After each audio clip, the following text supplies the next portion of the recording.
Hello.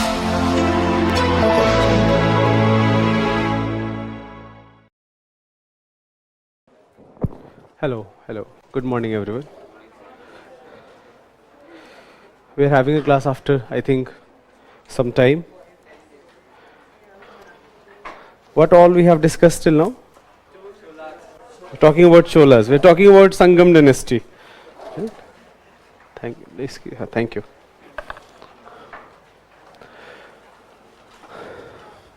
Main themes before I start the class. Again, I will repeat the main themes we have discussed till now. We started our discussion of prehistory. Then we talked about, by the way, Indus Valley Civilization wala handout upload ho gaya. So we talked about Indus Valley Civilization. Then we talked about early Vedic phase and later Vedic phase. Again, you need to have some idea about time period. I do not expect you to remember the exact years. For example, I do not want you to remember when Ashoka became king or exactly when he died. I do not want you to know the exact year, but please have some idea about the time period these major themes occurred. Because when a lot of questions will be such type of correlations, when this was happening, then something else was happening in another part of the country. You need to correlate these things. So we talked about Indus Valley Civilization, we talked about early Vedic phase, when Rig Veda was written.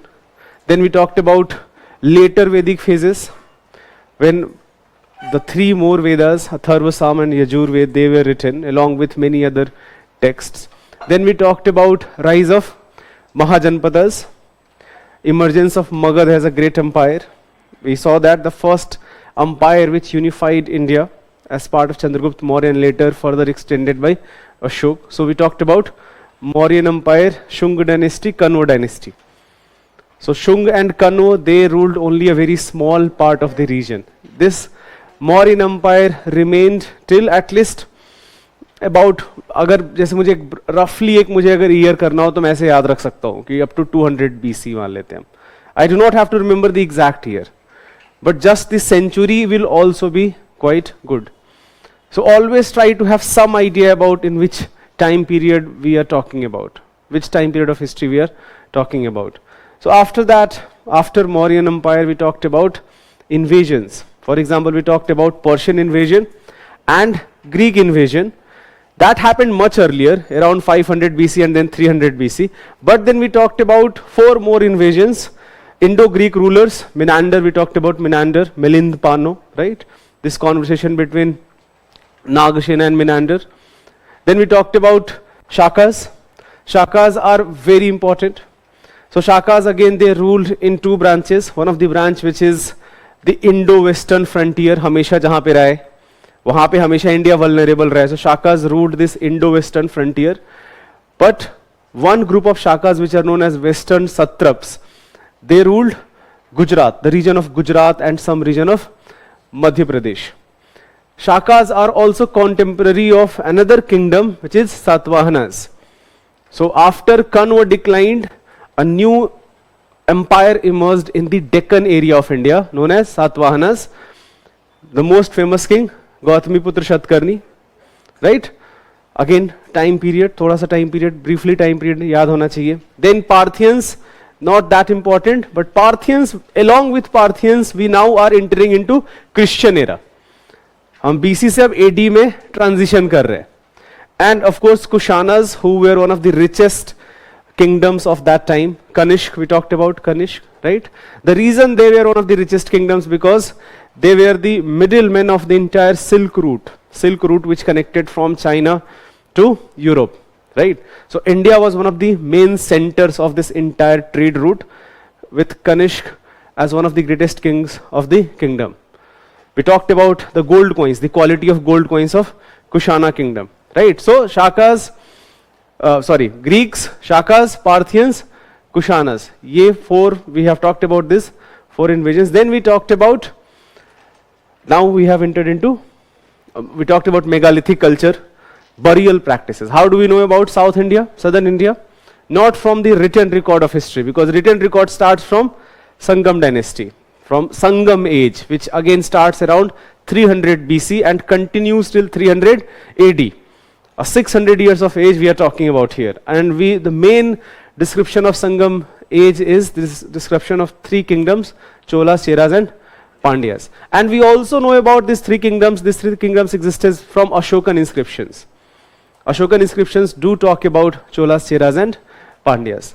तो यहाँ तक हमने अभी तक history discuss करा है, ठीक है?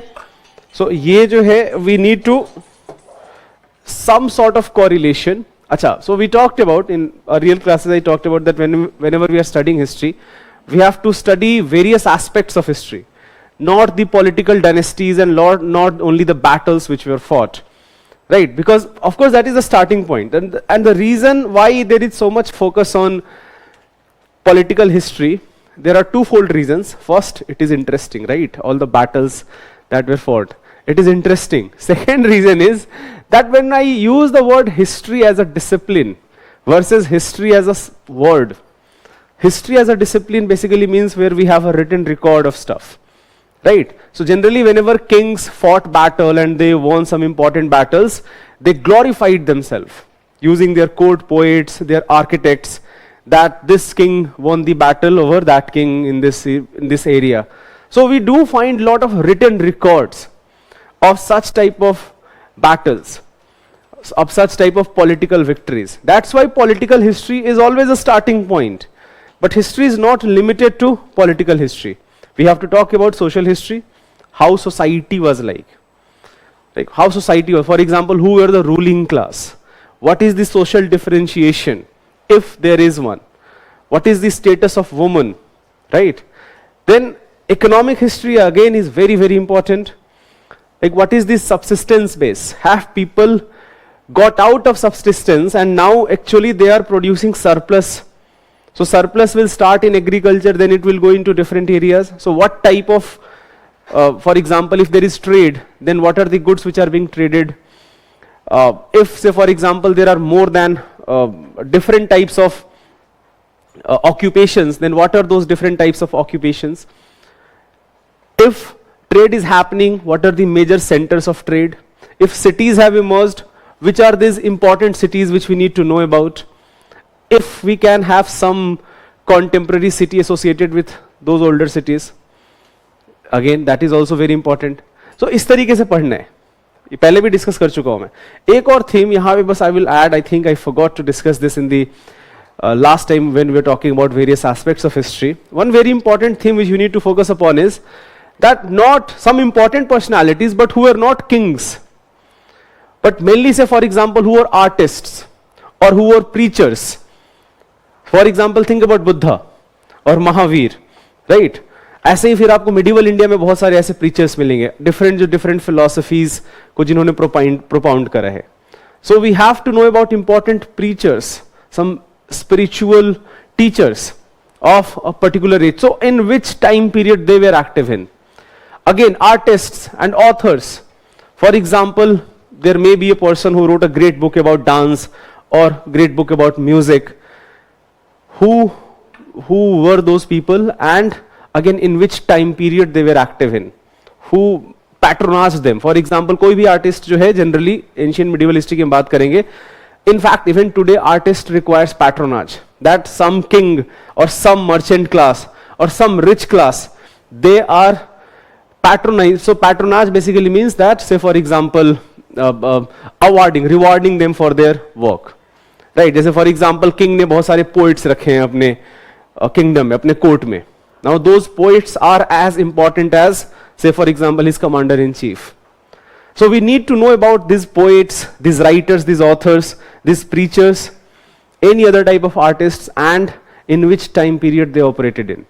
This is again a very, very important theme, lot of questions, because when you do that, the reason I am emphasizing on this thing is that your art and culture classes will become very easy. जो आपका art and culture है, because ancient history, medieval history has a direct correlation with art and culture classes. So when you study things like that, your art and culture also becomes easier. तो art and culture की जब classes शुरू हो, then I request you to please go through your notes, ancient history, not the political aspect, but definitely, for example, if I'm mentioning about any type of preachers, spiritual teachers, or any type of, say, for example, authors, developments in literature, right? जैसे अभी जो हम topic discuss कर रहे हैं, Sangam literature. I'm not going to details of Sangam literature in this class because that will be duplication of effort. But lot of information which I was talking about Cholas and Cheras and Pandyas, we get this information from the Sangam literature. Now Sangam literature, as I already have mentioned, 3 such Sangams. Sangams literally means a meeting place where poets assembled together. Sangam happened under the patronage of Pandya kings. 3 such assemblies occurred. However, we do not have information about first assembly, maybe because either the work was destroyed or the work was orally maintained. अभी तक हमने written to write something on a piece of paper तो of course नहीं है, but say for example on birch tree, right, on leaves, those things were perhaps not invented, or even if they were, they have been lost. So we do not have the work of first Sangam. We have some work of second Sangam, but mostly जो third Sangam which occurred, उसका work हमारे पास है, and based on that we deconstruct the history of southern India. So talking about 3 important kingdoms, Cholas, Cheras and Pandyas. Again, ये map पे सीधे आपको चमकना चाहिए कि चोलास कहाँ पे हैं, तमिलनाडु साइड में, right? Cheras are at, like for example, junction of, sorry, Cheras are in Kerala. Pandyas are at the junction of Western and Eastern Ghat, right? Western Eastern Ghat जहाँ पे meet करेंगे, again in Tamil Nadu and some part of Kerala. Pandyas are there, and Cheras are what is now modern Kerala, right? अब they fought lot of battles among themselves in the ancient times. We do not have to know the details of these battles, but however we do have to know, because one of the most important theme about Sangam age is that they did a lot of trade with another great empire, which is Roman Empire of the world. So Greeks have perished. ये जो Indo-Greek kings और overall जो हम Greek rule की बात कर रहे थे, Greeks perished. Greeks were contemporaries of, say for example, Magad Empire. When Magad was prospering in India, Greeks were prospering in Europe, right? So Greeks perished, but a new empire emerged that is known as Roman Empire. I'm very sure of great Roman king, all of you must have heard, is Julius Caesar. Julius Caesar के बारे में सबने at least पढ़ा तो होगा ही. Shakespeare का थोड़ा सा भी अगर वर्क हो, Et tu Brute करके एक बहुत फेमस वो है, स्टेटमेंट है. When Caesar was assassinated, was killed, one of his friend basically betrayed him, and so Shakespeare dramatizes this entire episode and he writes Et tu Brute, that you too Brute. Brutus is his best friend, who finally he basically is the person who, as per Shakespeare, he used the last dagger on Julius Caesar. Anyways, so Caesar, you already know. So Caesar was actually a commander-in-chief of, initially he was a commander-in-chief of Rome, and then he becomes the dictator of Roman Empire. So one of the major theme of these 3 kingdoms is that all these 3 kingdoms prospered because of their trade with Roman Empire, and many Indian goods were very famous in Rome. In fact, India at that point of time was doing जो current account deficit economy में पड़ता है आपको, there is a term called current account deficit. Export import कितना है, so हमारा current account deficit काफी बढ़िया था. So basically we were exporting much more than how much we were importing. Lot of goods, for example, lot of muslin clothes, especially some spices, जैसे एक spice जो black pepper है, which we use in our day-to-day life. Black pepper was so famous in Rome that one of the authors, when he talks about the export of Roman Empire, he writes that we are losing our gold reserve to Indians, right? So black pepper, in fact there is a word for it. It is called Yavan Priya. Yavan word basically is used for, initially it was used for Greeks, but now it was also used for Romans. So Yavan Priya, that is something which is loved by Yavans. So there is a special word for it, for black pepper. So many such things, they constituted India's export basket. We did import few things. For example, we did import some gold, some silver. Especially we got lot of gold coins from Roman Empire, because Roman Empire, they had greater gold reserve, and because we were doing export surplus, our merchants, they accumulated lot of gold coins. How do we know that? Because we have found a lot of gold coins which bear the mark of some Roman emperor such as Augustus in India, especially in southern region. And the interesting thing is that we do not find these gold coins in the northern part of the country. Most of these gold coins are found in the southern part of country. So what it also means is that जो sea trade है, that was prospering in this time. So the ocean trade है, ocean based trade है, that became more popular compared to the land based trade which was happening when Kushanas ruled northern India.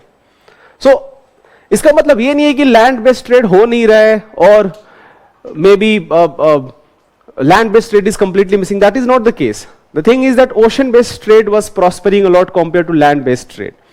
And there are many evidences. For example, we have some written record of some Roman historians who writes about Indian goods. At the same time, numismatics plays a very important role. That is coinage analysis hai. Using that coinage analysis, we get to know a lot about what type of goods were being exported from India, what type of goods were being imported to India. So things like that, right? So ये हमको पता होना चाहिए. Important ports, for example, one of the great ports which often remain in news is Muziris port. Muziris is right now in Kerala. Muziris was an ancient port which was a hub of trade activity with Roman Empire. Muziris often also remains in news because it is a heritage site. So Kerala government is doing some really good work for restoration of Muziris port. Few years back, they were recognized by both national government, union government, as well as they got some award. And I am forgetting the name of that award. 2-3 साल पुराना news में बता रहा हूँ, तो award का नाम जानना जरूरी नहीं है. So Muziris port was in news because of restoration of the port, right? So what were the important ports? What were the important goods? These are few things which you should know. So last में हमने क्या लिखा था? We are talking about Cholas. Did we write about Karaikal? One of the great Chola king of ancient India. Karaikal के बारे में लिखा हमने?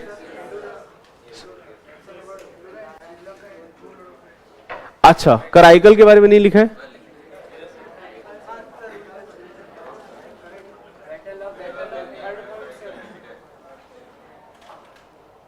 ठीक है, ठीक है. So Cholas, let's continue this on Cholas itself.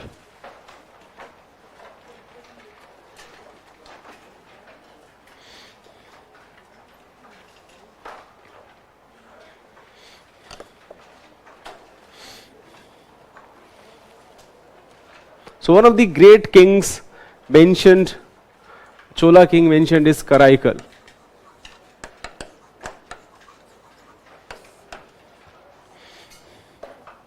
Karikal, sorry, Karikal, not Karaikal exactly.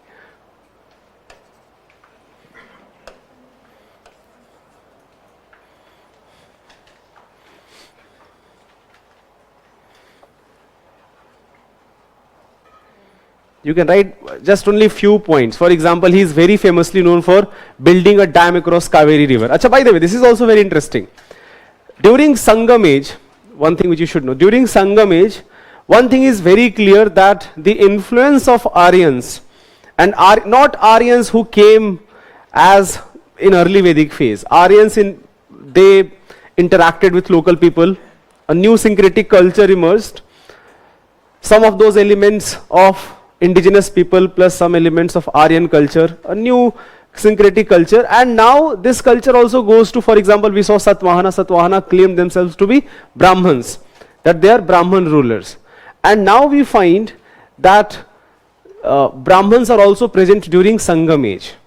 So at this point of time, ये जो एक तरीके से Vedic culture है, and again not exactly the Vedic culture which started as early Vedic age, but a syncretic Vedic culture is also found in the southern India. So Brahmins were patronized by Cholas, Cheras and Pandyas. They had great positions in these kingdoms, and many of them also were great poets which compiled Sangam literature. So this is again a very important theme, that at this point of time जो अच्छा इसका एक और जो proof है, that अभी तक ऐसे था कि when you read Rigved talks about Saraswati as a goddess. Saraswati is a goddess, Saraswati river, right? Then Ganga and Yamuna also emerge as goddess. But we find that now Kaveri also emerges as a goddess.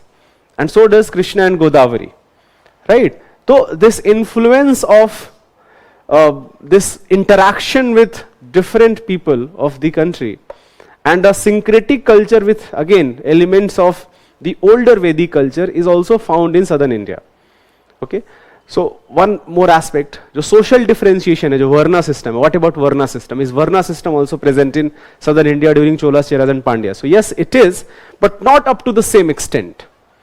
For example, social inequality बहुत है. There is no doubt about it that the difference between rich and poor is really huge. But जो caste based discrimination है, that is not that was not present up to the same extent when we compare this with northern India. So yes, there are classes, but ऐसा नहीं है कि बिल्कुल social mobility नहीं है, or this concept of purity and pollution that did not happen, right? So in fact, main जो differentiation है वो clan based है, because even in southern India there were different clans. So main differentiation, social differentiation, if there is any, it is not based on Varna, but it is based on clans. So this is again a very important theme of southern history which you should know. Anyways, write down few things here. One of the great Chola kings was Karikal. Karikal, who founded Puhar, जो modern day Kaveri Patnam है, that was founded by him. Who founded Puhar.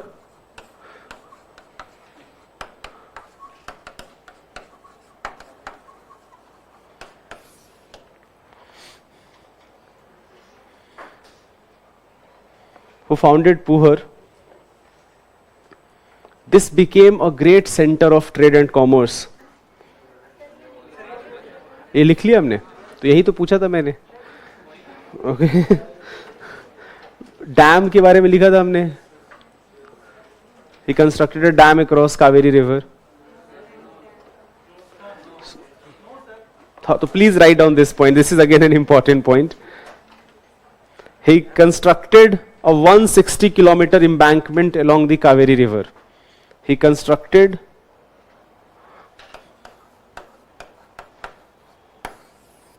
a 160-kilometer embankment along the Kaveri river.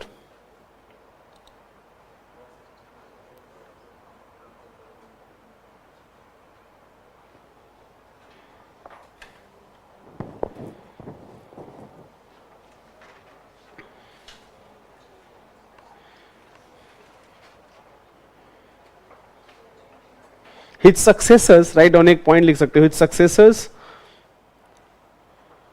His successors were not competent. His successors were not competent, and the empire rapidly declined.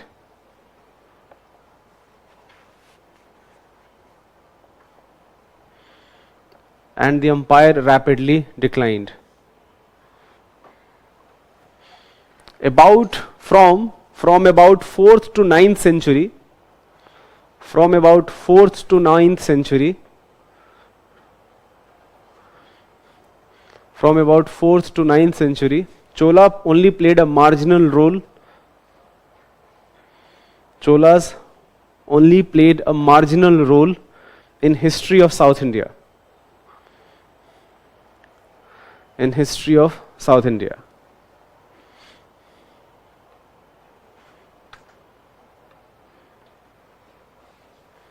In history of South India. Why is it so? Because again, we do not have record of Chola rulers. Simply because if prosperous empire would always ensure some written record. At least we will find some indirect evidences. But we do not have enough information about what happened to Chola kingdom for 500 years. But I should also tell you, because I am going to revisit this, after 9th century. So at this point of time, another great empire emerged, which is Pallavas.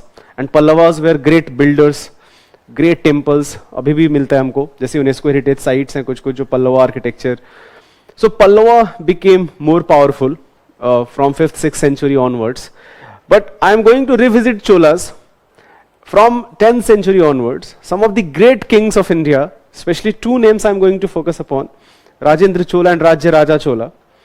So there is a continuity in Chola administration. However, I should also tell you that Chola kingdom versus dynasty, these two are different things. So I'm not saying that Rajya Raja and Rajendra Chola, they were successors of Karikal. I'm not saying that. But the Chola kingdom emerged as one of the most powerful kingdoms, and not only in India, in fact one of the most powerful kingdoms in Southeast Asia. The Chola influence that went up to Cambodia, Vietnam, many other reasons, because they had one of the most powerful navies of contemporary time, of their time. So I'm going to revisit Cholas, but यहाँ पे because we do not have lot of record about Chola kingdom for 500-600 years, and then again we have lot of record from 9th 10th century onwards. Anyways, Cheras, give the next heading, Cheras.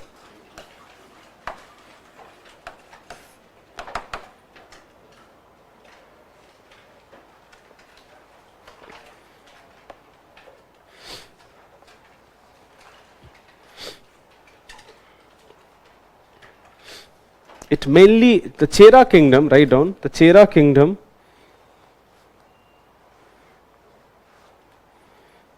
kingdom, mainly included what modern day Kerala is. Mainly included what modern day Kerala is.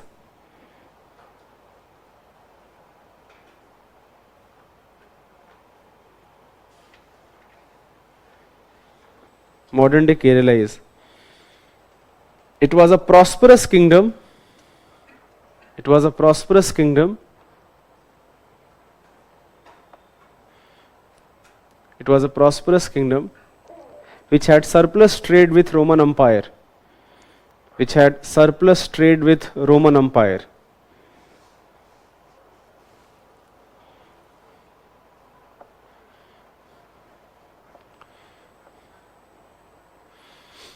One of the great ports of ancient India, was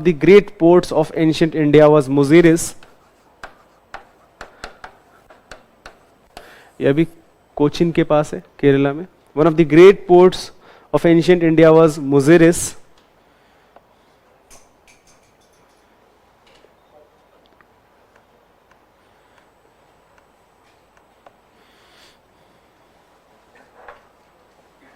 I am only going to mention one name here. There are many names, but only one king which is quite important is Senguttuvan. Write down the next bullet point. So Senguttuvan, again we cannot pinpoint exactly in which years he operated in, but we can pinpoint the century.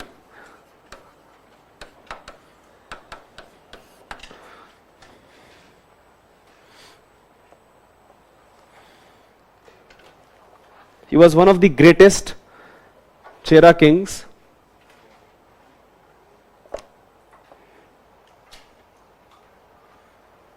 He was one of the greatest Chera kings whose military conquest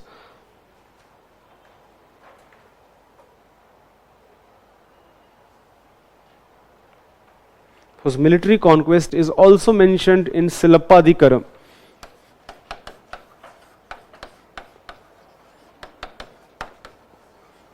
This is one of the greatest work of Sangam literature. ये जो सिलप्पाधिकरम है, this is one of the greatest work of Sangam literature.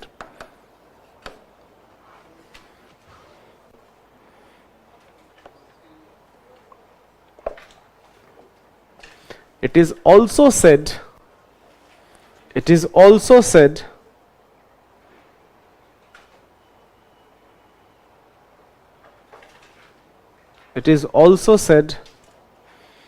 that his army invaded the north. It is also said that his army invaded the north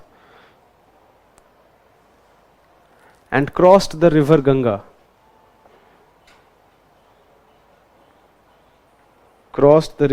Ganga.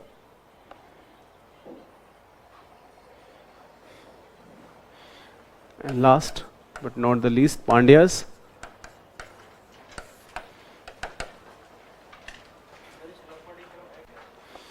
Work of literature है, book है, बहुत famous book है, बहुत famous book है.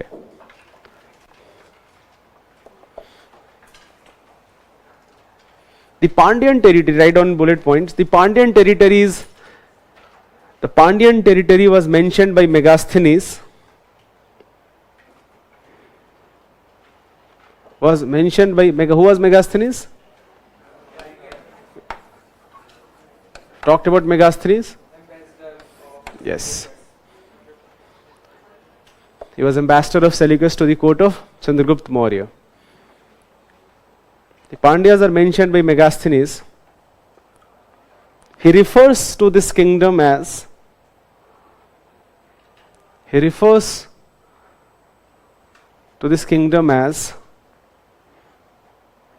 land of pearls,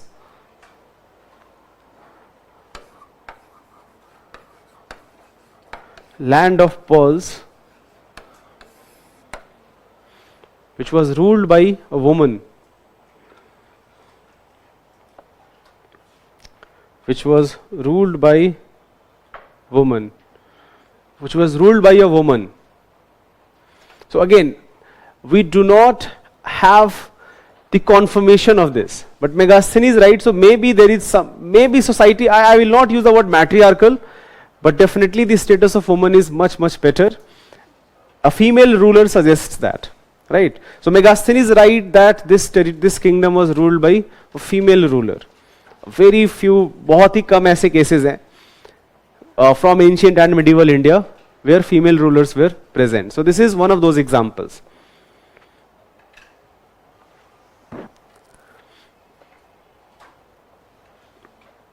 Write down next bullet point. The kingdom benefited from trade with Roman Empire. The kingdom benefited from trade with Roman Empire.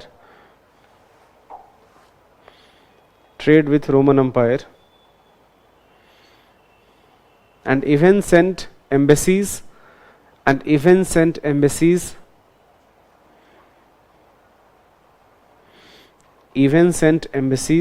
to the Roman Emperor Augustus.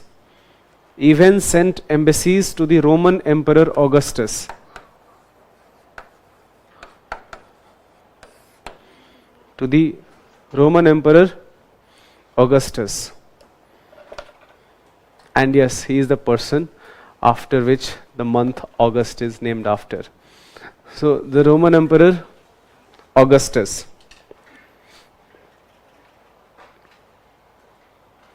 One of the great Pandya king was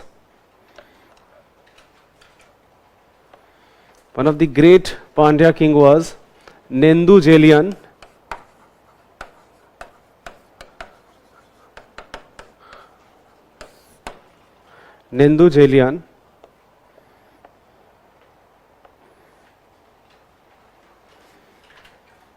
Who defeated both Cholas and Cheras.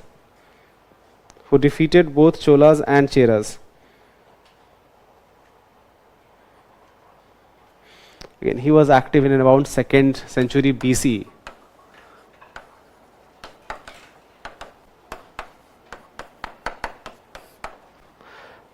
Pinpointing exact years, very difficult.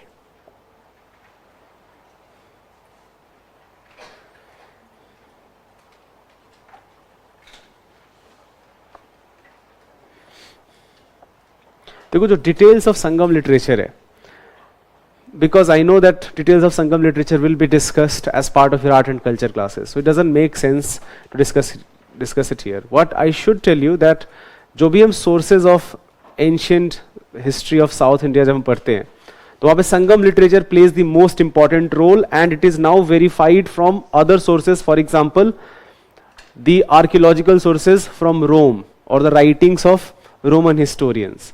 So we verify plus from Ashokan inscriptions. So direct source हमारा जो है वो Sangam literature है.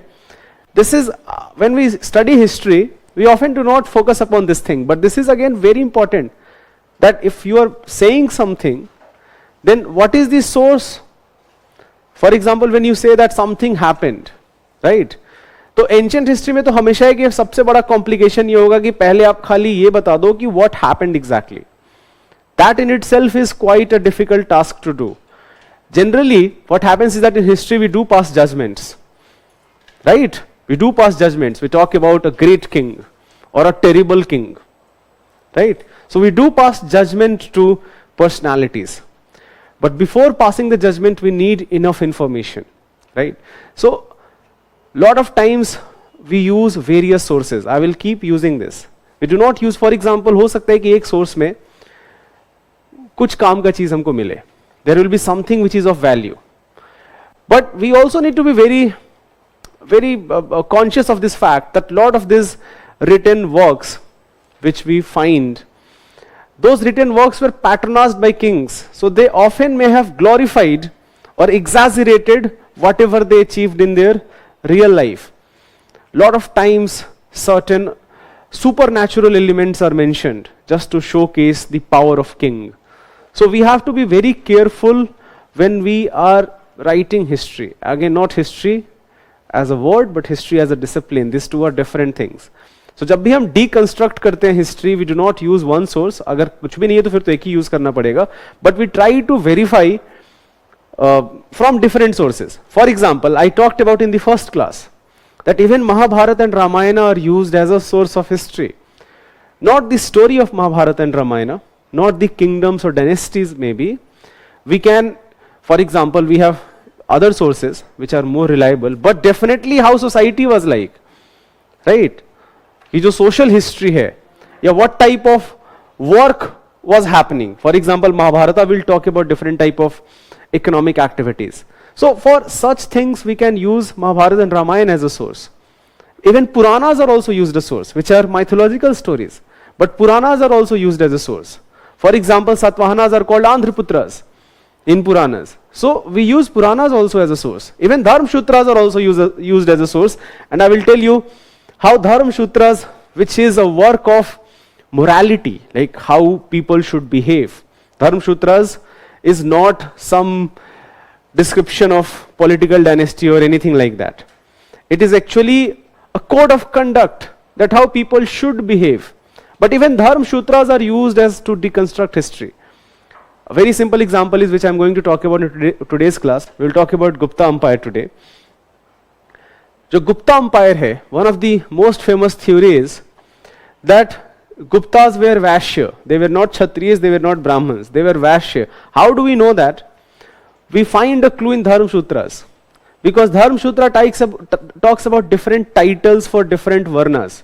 It talks about the title Sharman for Brahmins, Varman for Kshatriyas, and Gupta for Vaishya, and Das for Shudras. So वहाँ से हमको एक idea मिलता है कि इनका origin क्या है. So we use various sources, right? तो मैं आजकल ये बोलना बहुत जरूरी है, तो इसीलिए अगर कुछ भी अगर आपको कभी भी लगता है कि ऑफेंसिव है, or for example something which is generating lot of, maybe you are a very emotionally attached to something, of topic or a person or any type of history, you are emotionally attached to it. So we are studying here to enhance our knowledge. Okay, I will keep repeating this thing.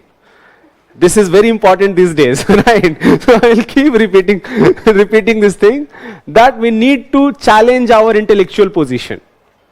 If we are not challenging our intellectual position, our knowledge will not grow. फिर तो हम eco chamber का part रहेंगे ना, कि जहां पे मैं बोलूं आप सुनो, आप बोलो मैं सुनता हूं, दोनों एक दूसरे से एग्री करेंगे, फिर कितना इंटरेस्टिंग होगा, right?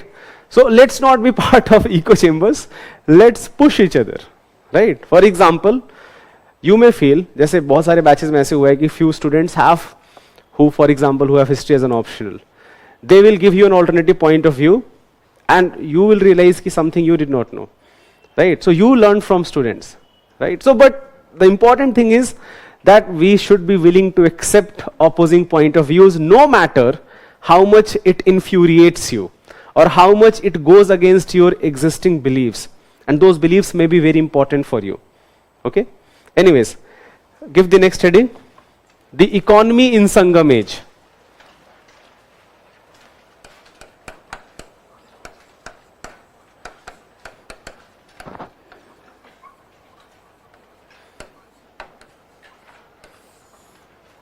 Economy in Sangam age.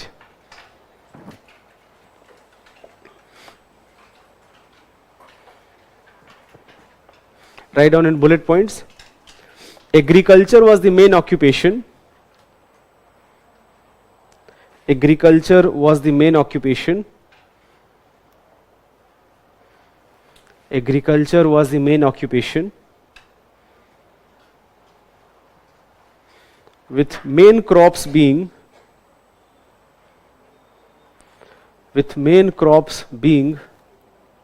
rice, cotton, ragi, sugarcane,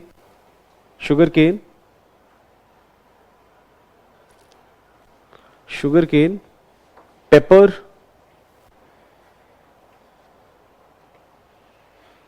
ginger, turmeric, etc.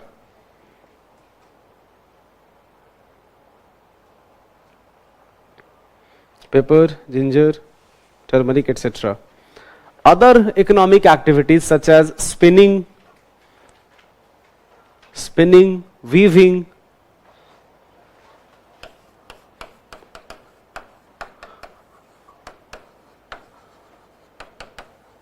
carpentry, shipbuilding,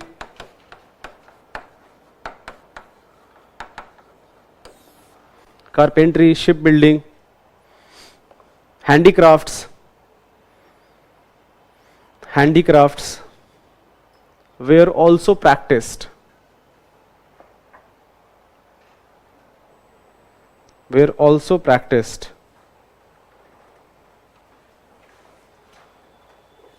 The land was divided into five categories. The land was divided into 5 categories based on subsistence.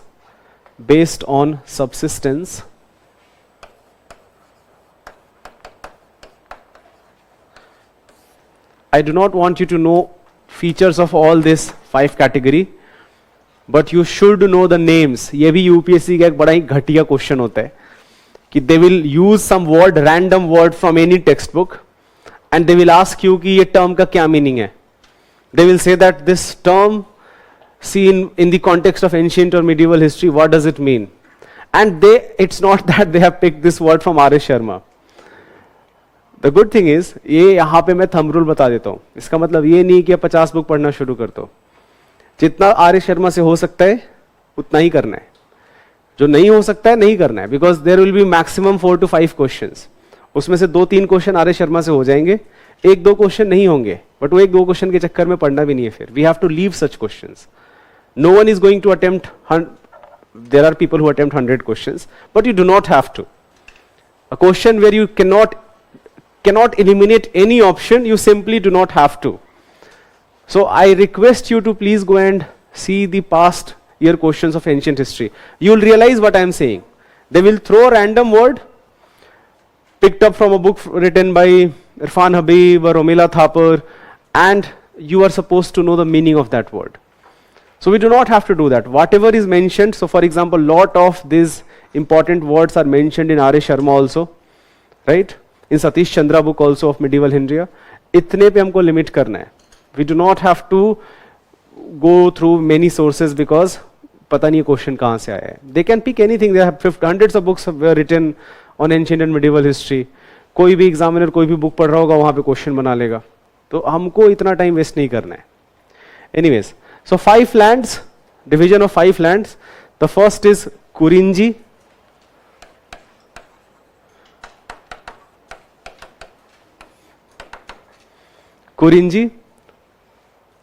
Now this was the land where hunting and gathering happened. So Kurinji was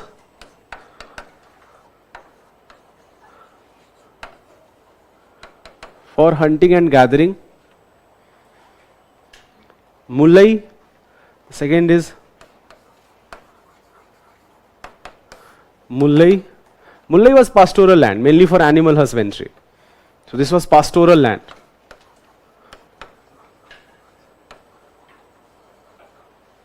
pastoral land क्या होता है? Animal husbandry के लिए. ठीक है. Then पलई,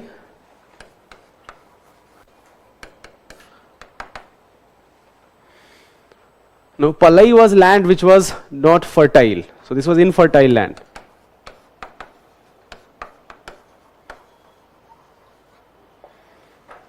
Palai, infertile land. Then fourth one is Marudam. Marudam is what agricultural land is.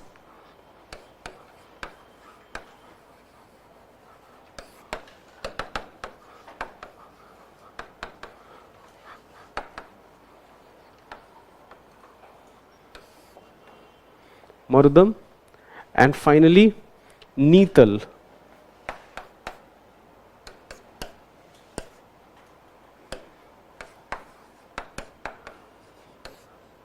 Now Neetal is land which was reserved for fishing and salt making.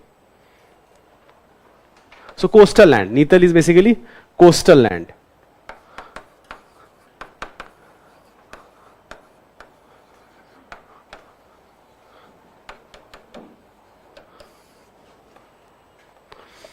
I personally use one more source wherever I feel that something is important.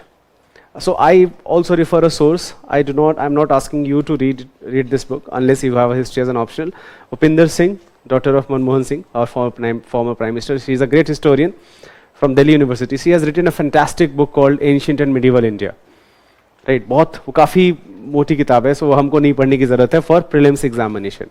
So wherever I feel like that I find some important information from that book, I will make you write in your notes. But you do not have to read anything else apart from R.S. Sharma. That is very important.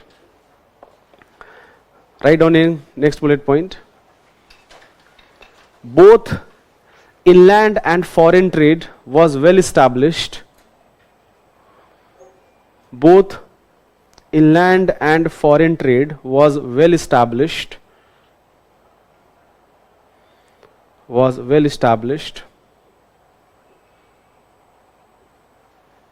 The trade with Romans especially played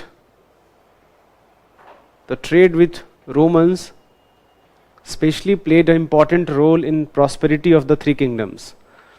The trade with Romans especially played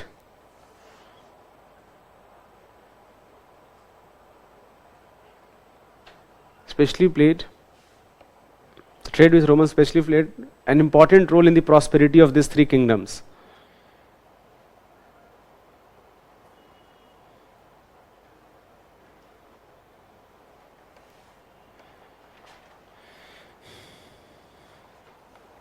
Important kingdoms. The main things which were exported from India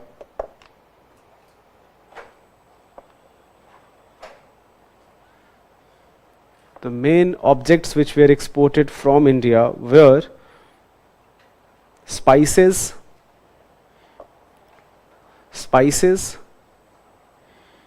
perfumes,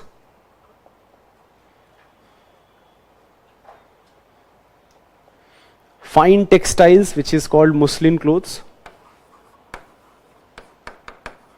fine textiles bracket में आप लिख सकते हो, fine textiles,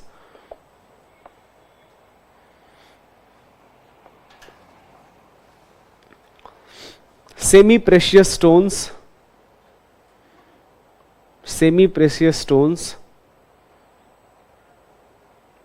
such as pearls and sapphires,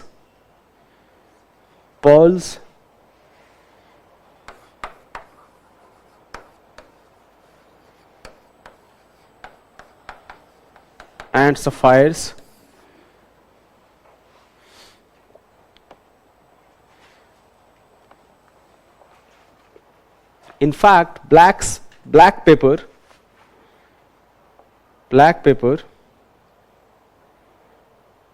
was very famous in Roman Empire.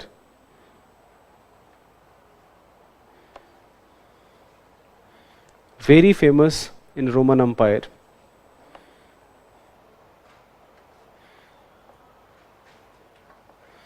And it is mentioned as Yavan Priya.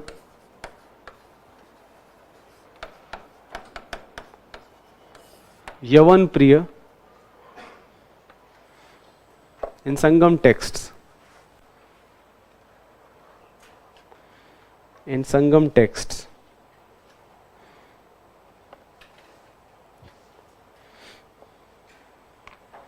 A Roman writer named Pliny, a Roman writer named Pliny complained about, a Roman writer named Pliny complained about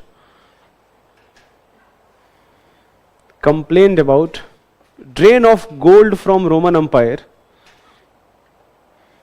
drain of gold from Roman Empire, drain of gold from Roman Empire to India,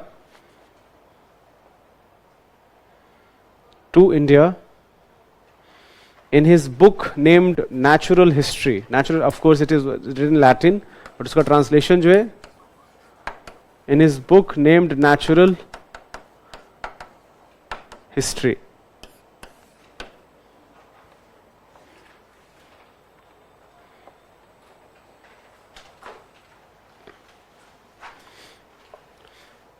Few items which were imported to India, few items which were imported to India,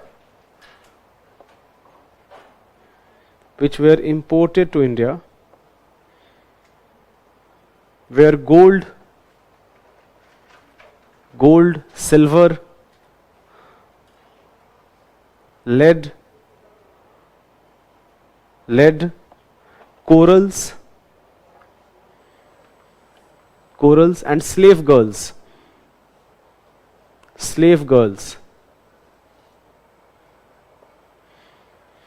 Now this is also quite interesting. जो slavery है, slavery was not present in India in the same form when we compare India with, इसका मतलब ये नहीं कि slavery is completely absent. जैसे Megasthenes writes that there is no slavery in India. The reason he emphasizes on this fact is that slavery was a very important feature of both Greek Empire and Roman Empire. Slave trade was quite open. तो यहाँ पे slavery नहीं है, not exactly in the same context when we use the word, when Greek authors or Roman writers writes about slavery, but that does not mean that slavery in different form does not exist. For example, lot of Shudras were employed in agricultural lands and they were not paid any money by upper classes. That is also an example of slavery.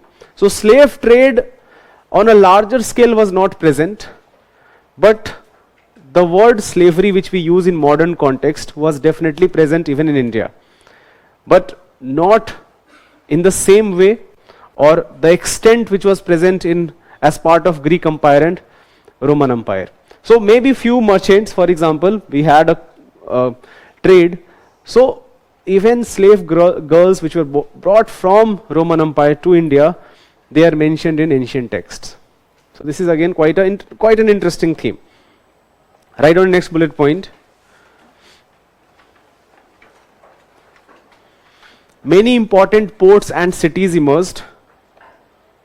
Many important ports and cities emerged.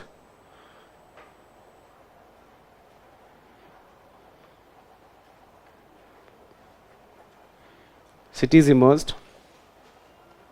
For example, Muziris,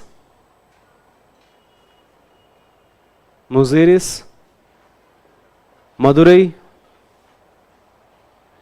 Madurai was the capital city of Pandyan kingdom. Korkai was a very famous port of, ये लिखाया था हमने पिछले class में भी लिखा था हमने. Korkai was an important port of Pandyan kingdom. Urayur was capital of Cholas. Urayur, Y-U-R-A, sorry.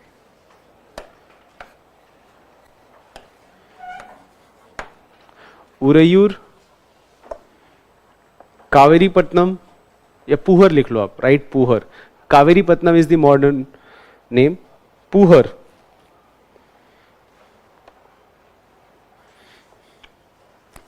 Write down the next bullet point. One of the landmark development in ocean trade was discovery of monsoon winds. One of the landmark development in ocean trade was Discovery of monsoon winds.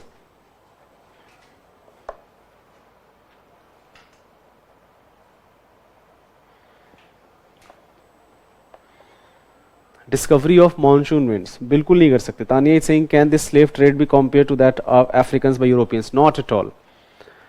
जो Africans का slave trade है, वो जो extent है, and जो atrocities हैं, we cannot compare that.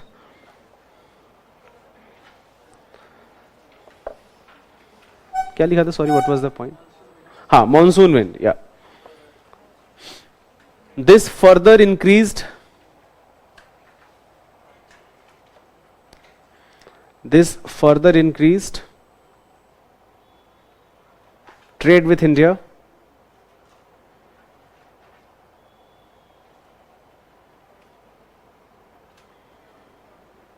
Trade with India. I will talk about guilds and shrenis in detail. Do not worry, Shashwat. I have not forgotten about guilds and shrenis. So we'll talk about shrenis in detail as a separate theme. A very interesting feature of ancient India is that many guilds emerged, guilds of merchants, which were called shrenis at that point, and they played a very important role in society. We'll talk about that in detail in later. The important ports on the western coast were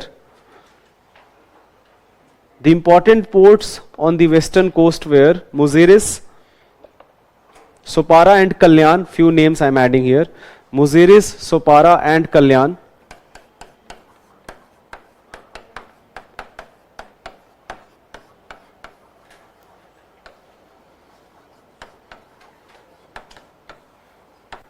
On the eastern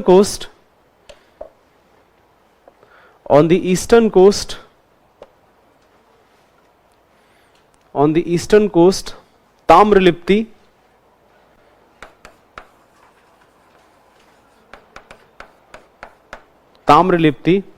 and Adika Medu. Tamralipti and Adika Medu.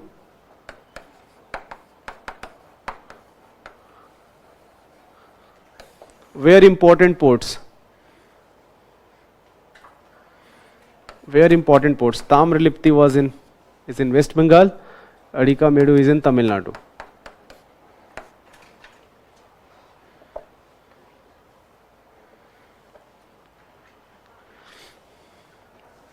Next last point इसमें लिख लेना. The main source of income of state. The main sources of income of state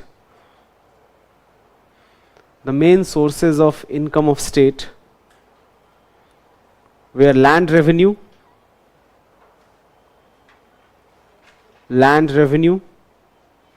custom duties levied on foreign trade,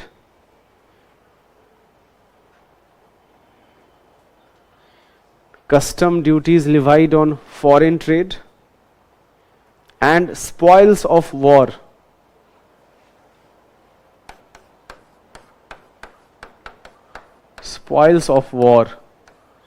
In fact, this is so important that there is a word for it in Sangam literature. It is called arai.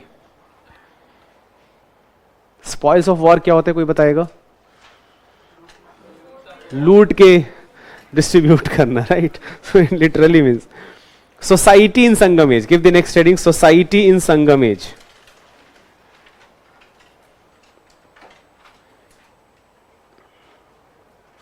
Society in Sangam age.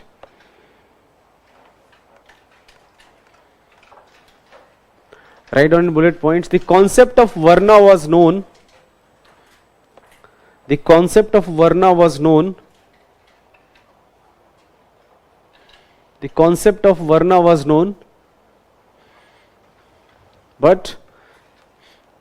But this did not lead to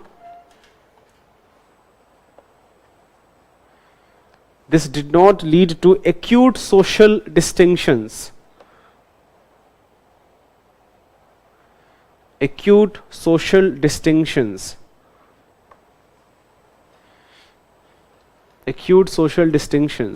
The emergence of Varna and the emergence of caste as social distinction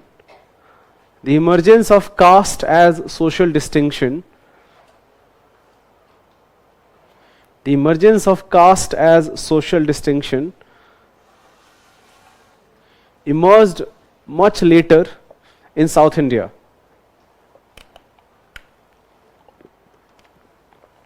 Emerged much later in South India.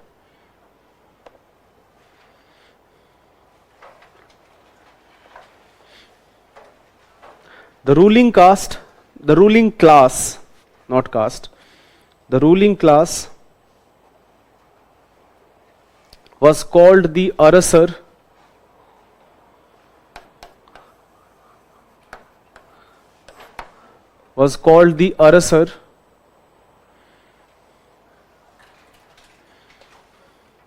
and rich peasants were called Velalals.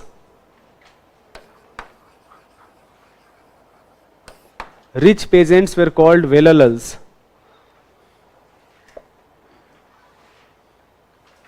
They often entered into matrimonial relationship. They often entered into matrimonial relationship.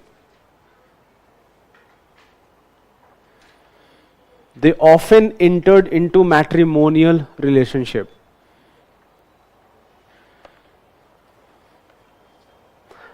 देखो, this is also quite interesting because जब आप मनुस्मृति पढ़ते हो, Manusmriti is again which plays a very important role in how society should be organized.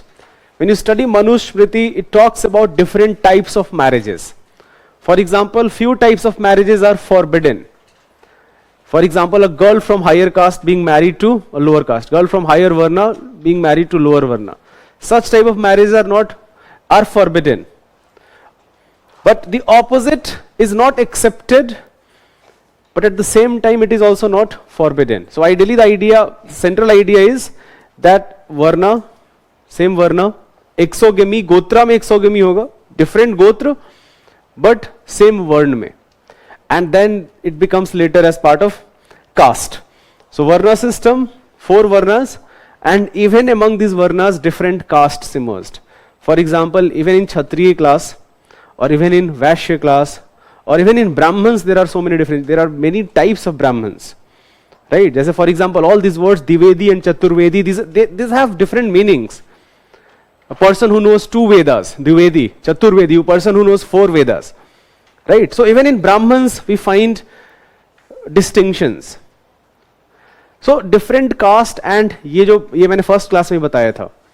This emerged about 100 AD in northern India and few hundred years later also in southern India. But during Sangam age, inter-varna marriages. So for example, here we are talking about a Vaishya class, the Velalas, these are Vaishya, and at the same time ruling class. They entered into matrimonial relationship. So the emergence of endogamy, that marriages within caste, this emerges later, about 3rd, 4th, 5th century. It becomes more prominent from 3rd century onwards. Write down the next bullet point. The rich peasants had the bulk of land. The rich peasants had the bulk of land who employed lowest class,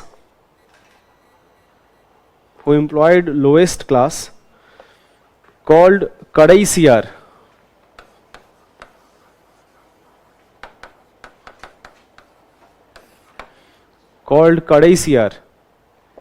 To do the manual farm work.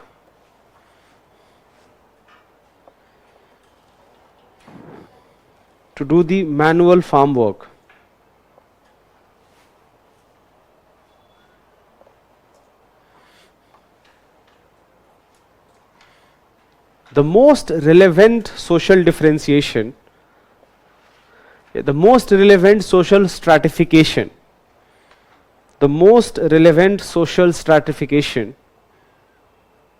was based on clan,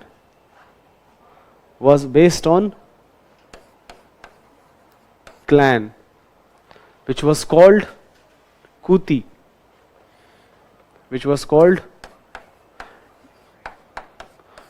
or Kuti.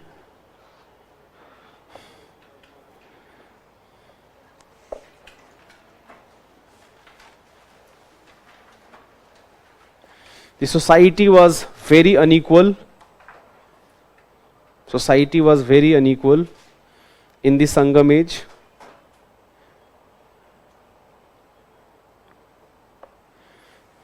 where rich lived in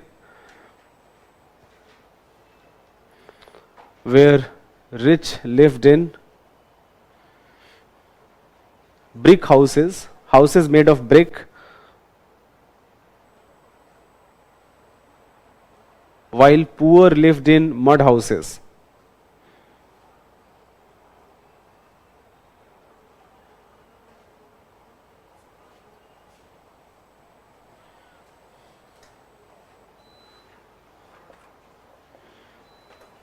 King performed many, write down next bullet point, king performed many sacrifices.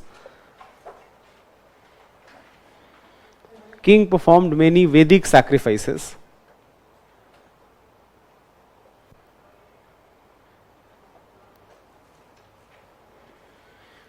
Write down next bullet point, the main deity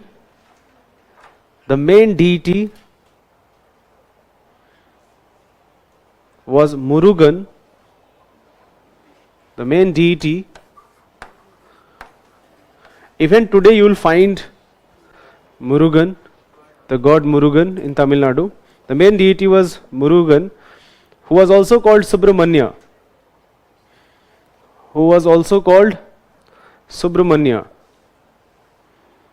Subramanyam is a very famous name in Tamil Nadu, right? So he is also called Subramanya. जैसे हमारे स्वामी जी हैं, right? Subramanya. Buddhist and Jain temples were also present. Buddhist and Jain temples were also present.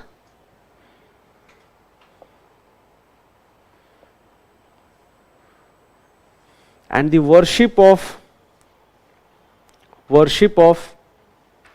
Vishnu and Shiva also became popular in South India. And the worship of Vishnu and Shiva also became popular in South India.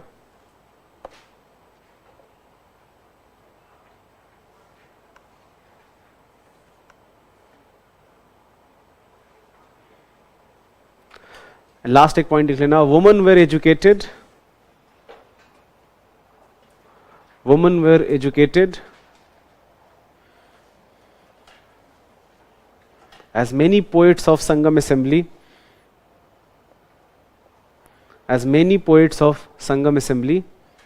were women.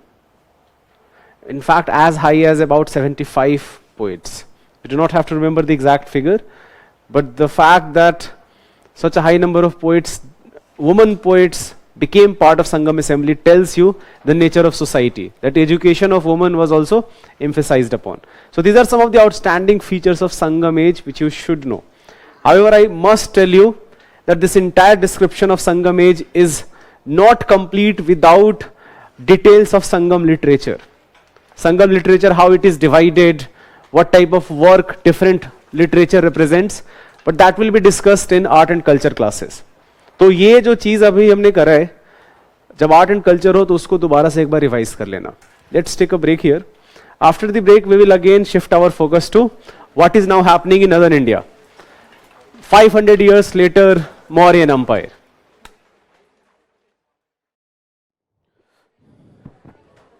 Hello, welcome back everyone. So the next topic I'm going to discuss is Gupta Empire.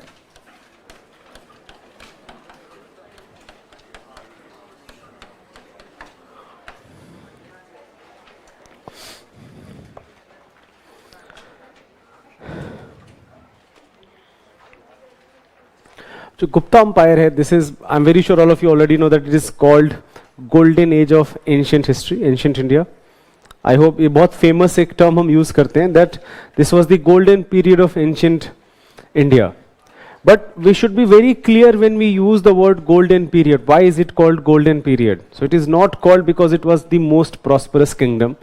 It was also not called because the society was, it became egalitarian, Varna system ended, caste did not.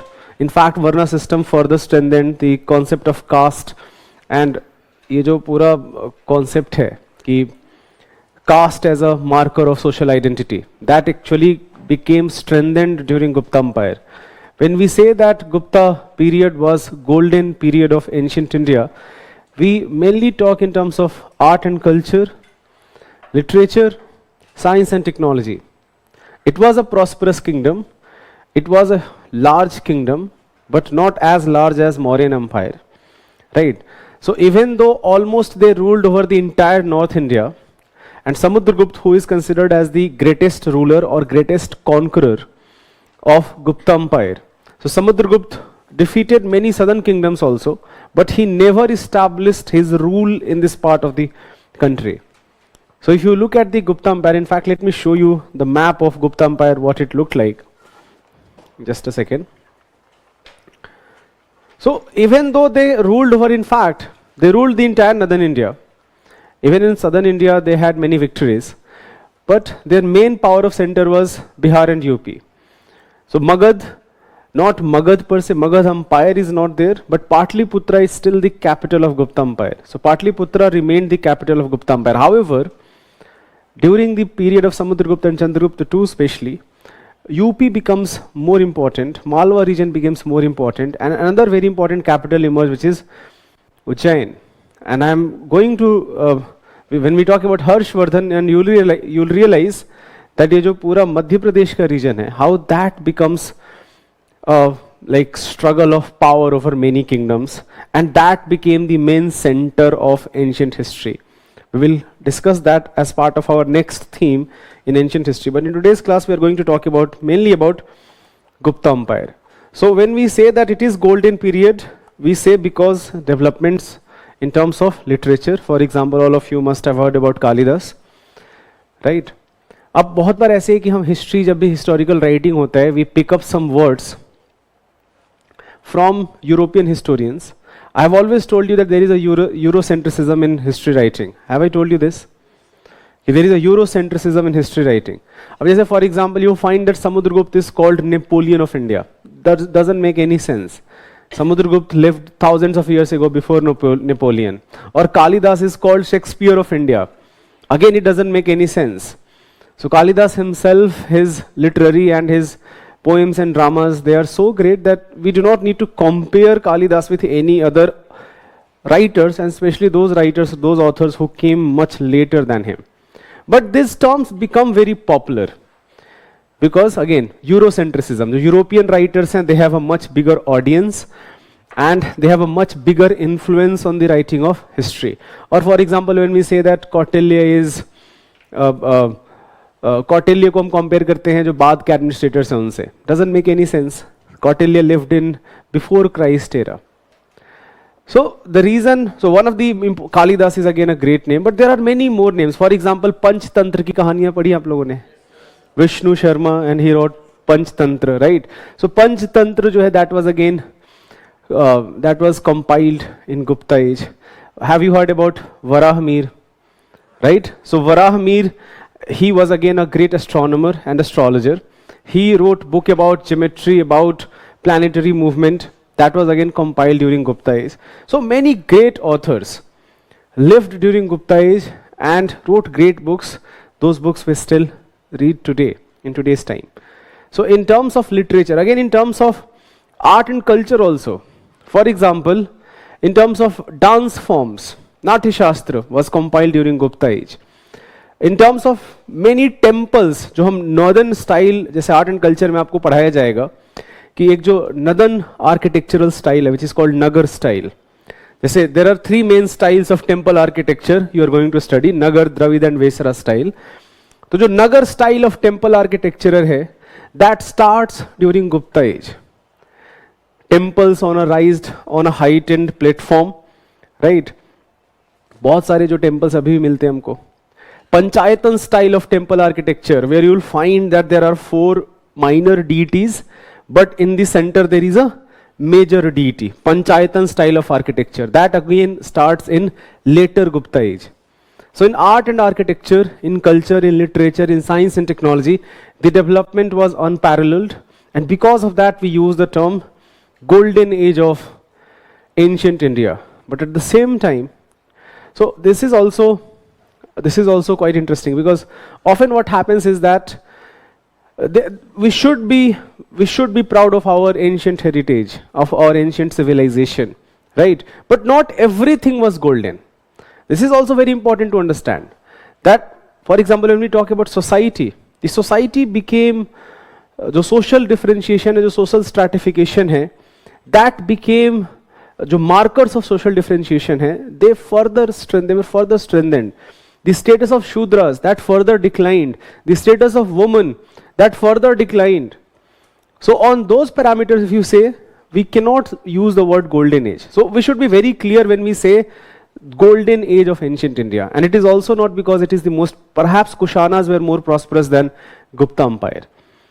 But Gupta Empire ruled on a larger, जो Samudragupta and especially Chandragupta too हैं. So we have to know mainly few names, 3 जो सबसे important names है.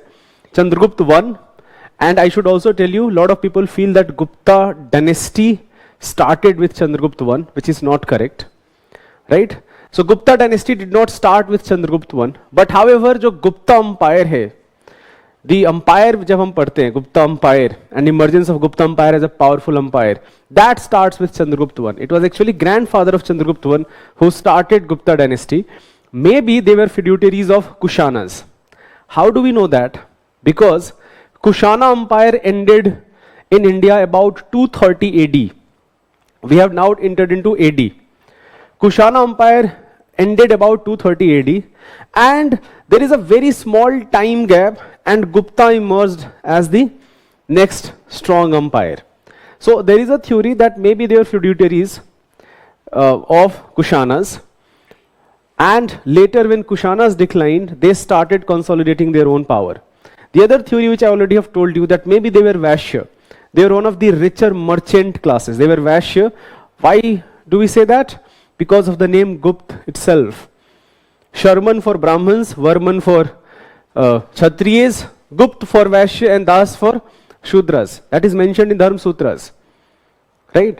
तो यहाँ से हम ये derive करते हैं कि maybe they were Vaishya. Again, we do not have any other confirmation of it. We do know that they patronized Hinduism. So Buddhism, we already have seen Buddhism, its emergence and its decline. By this time, so Buddhism started declining after decline of Mauryan Empire itself.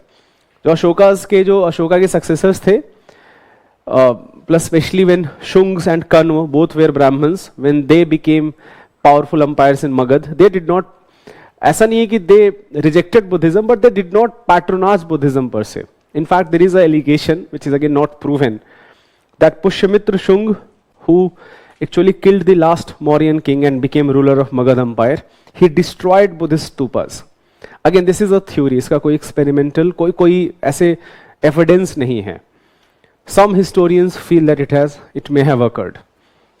And there is always this bias, there is always this debate. अब ये जो issue है Pushyamitra Shung वाला, this is not a huge issue, but this is a matter of debate because what happens is that there always has been this criticism against historical writing in India. That historical writing in India has had a leftist bias, right? Where Brahminical religion has often been criticized a lot, while jo other influences हैं, they have been, jo historians हैं, they have been more sympathetic to other religions, but not very sympathetic to Brahmanism. So there is always this criticism of left wing, and especially this criticism actually has a lot of strength also. The reason is that जो nationalist historians थे, जैसे one of the greatest nationalist historian was R.C. Majumdar, he talked about ancient kingdoms and glory of ancient empire. But ये जो पूरा nationalist historical writing जो एक पूरा trend था, that trend declined after independence of India. So there is an allegation that Congress wanted to, when Congress party came to power, they wanted to check the emergence of right-wing groups, जैसे Hindu Mahasabha and Rashtriya Swayam Sevak Sangh. So they created this bias. They ensured that जो Indian Historical Council research है, वहाँ पे जो लोग होंगे, वो leftist bias वाले जो communist historians जिनको हम बोलते हैं, right? So there is this bias. There should be no doubt about it. But at the same time, whenever somebody makes an argument, it is always good to counter that argument with something else. For example, when Romila Thapar says that in जब हमारे parents के, in fact मैंने नहीं पढ़ा है, but I remember Aryan invasion theory was taught as a fact. Now this is again a very sensitive issue, that Aryan invaded India. Now we know that that invasion never happened, but few historians, despite no evidence that invasion happened, they created ki it must have occurred, and that's why Indus civilization declined, right? Ab was it because of their own political bias? Was it because they wanted to defame Vedic Aryans? We do not have to question their intention, but we always can question their arguments, right? This is again a very important as part of when we develop ourselves intellectually. This is a very important thing, and I hope कि all of you adopt the same thing. That जैसे for example अगर आपसे कोई question कर रहे हैं, right? So do not judge the character of that person. कि तुम कौन हो question करने वाले. It doesn't matter वो कौन है. It matters कि उसके arguments क्या हैं. अगर उसके arguments अच्छे हैं, then listen to those arguments. Try to frame your answer. What happens is that we often become very sensitive. That जब हमको अपने पॉइंट्स नहीं मिलेंगे, then what we will do? We will try to erode the character of जो सामने वाला इंसान है, कि who are you to say that, right? So देखो, we belong to a civilization where we have been given this permission to ask questions from gods also, and ये तो हम human beings को question कर रहे हैं, right? So for example, when we read Ramayana, even Rama is questioned that why does he leave Sita, right? So we belong to a civilization जहाँ पे question करना एक इंटीग्रल पार्ट है, हमारा सिविलाइजेशनल हेरिटेज है. So anyways, the reason all this discussion started, that this golden age, when we use the word golden age, it should be very clear that golden age in what?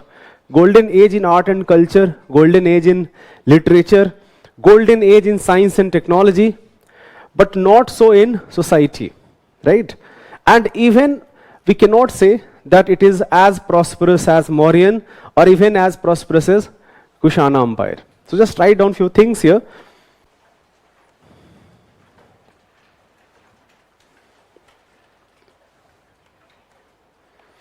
So एक चीज तो हमने देख रखा है कि decline of Mauryan Empire, right? Two important kingdoms emerged. एक तो Satavahanas and Kushanas हैं. So Satavahanas consolidated their rule in the Deccan area, जो southern part of the country है. And Kushanas consolidated their rule in northern part of the country. Okay, when both Satavahanas and Kushanas declined, then Gupta emerged as the powerful kingdom. So just write it down. The Kushana reign in North India. The Kushana reign in North India came to an end.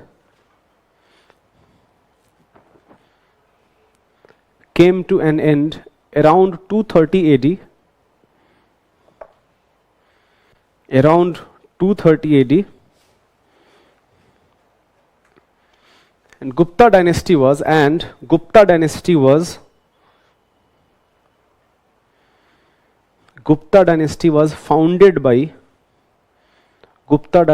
founded by Sri Gupta.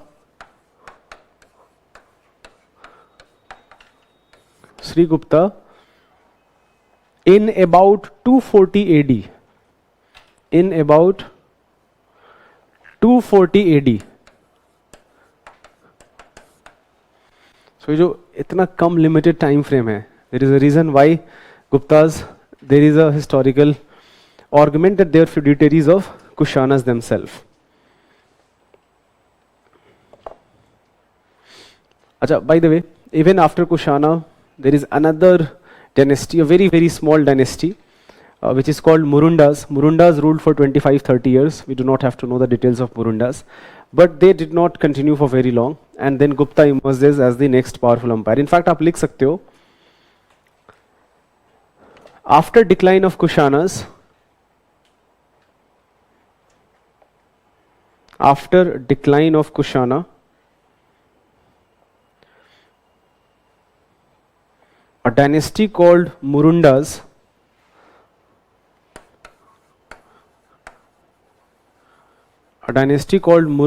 ruled central India, ruled regions of central India for few years.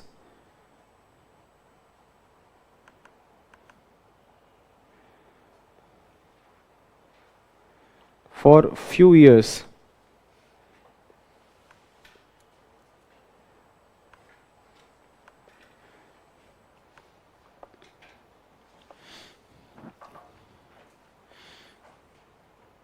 The Gupta who were possibly Vaishya, the Guptas who were possibly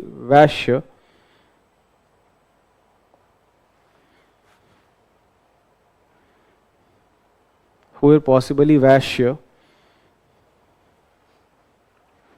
united Northern India politically,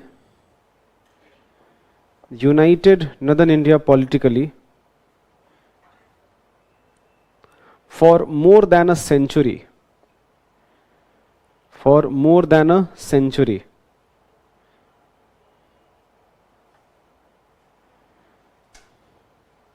For more than a century.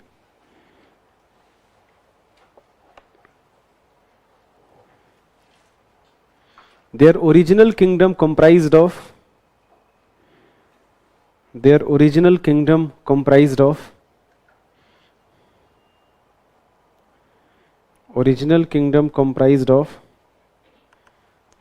UP and Bihar,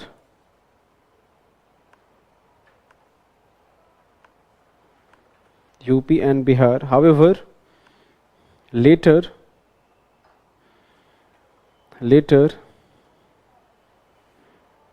they consolidated their rule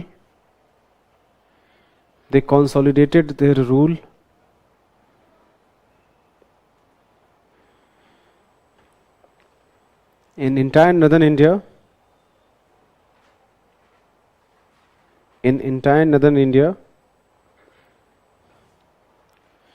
as well as in Deccan.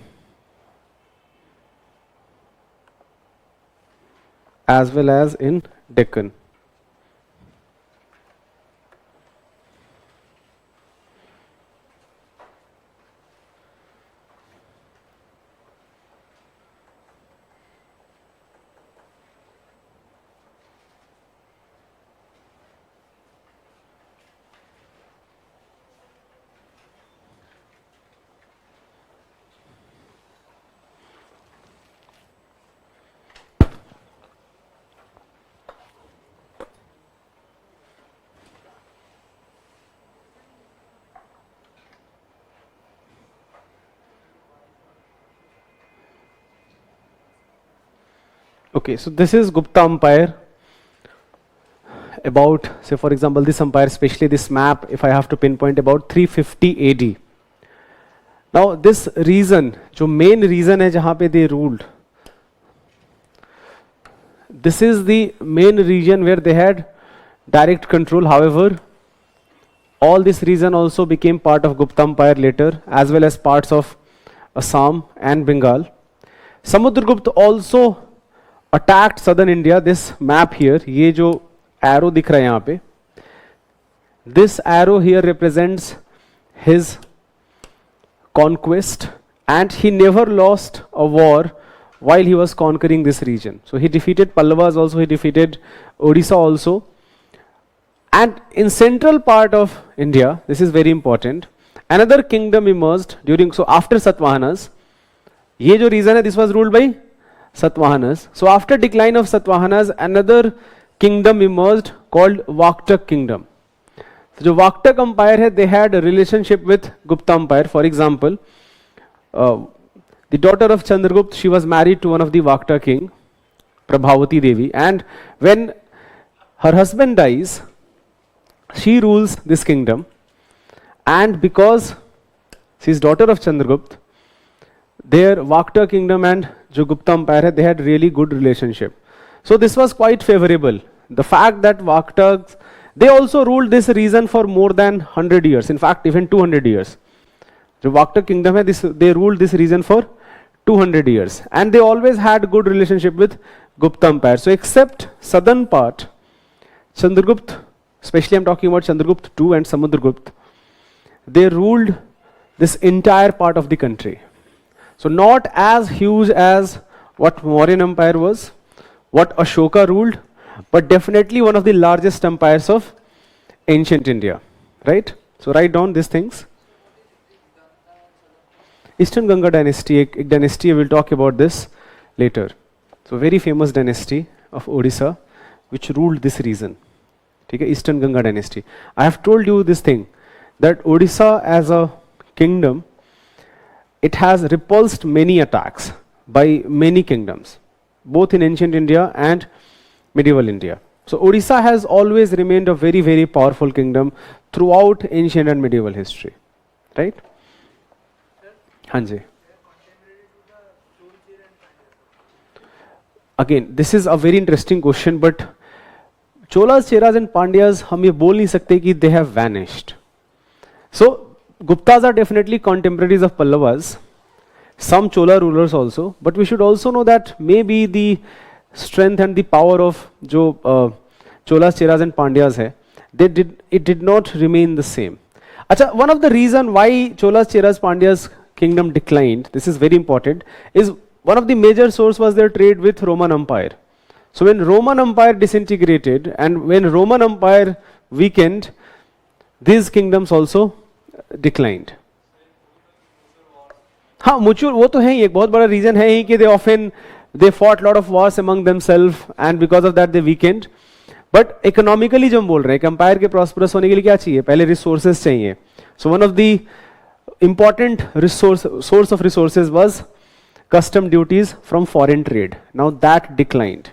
So because of that, in fact, all three kingdoms declined. It's not that just Cholas or Cheras or Pandyas, all three kingdoms declined and new powers emerged. For example, Pallavas, right? Anyways, write down few things here. Give the heading Chandragupta 1.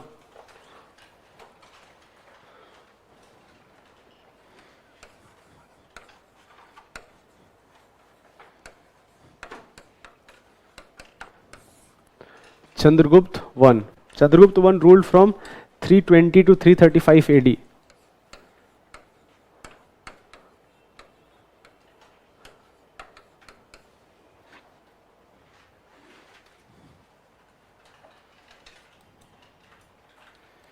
Yes, that is correct. Shivam is saying small kingdoms like Shakas, what happened to them? So Shakas, they declined. Shakas, Kushanas, all were taken up by Guptas. So Chandragupta first and then later Samudragupta and then Chandragupta 2. Write down in few bullet points. He was grandson of Sri Gupta. He was grandson of Sri Gupta and son of Ghatotkach.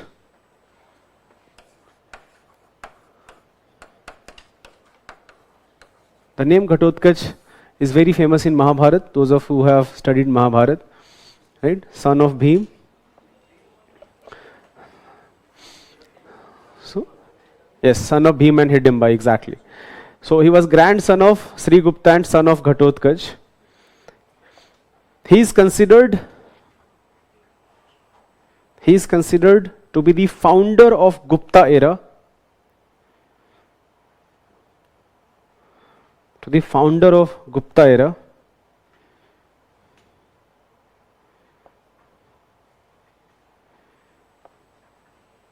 Gupta era. And the first great kings of the empire. First great kings of empire.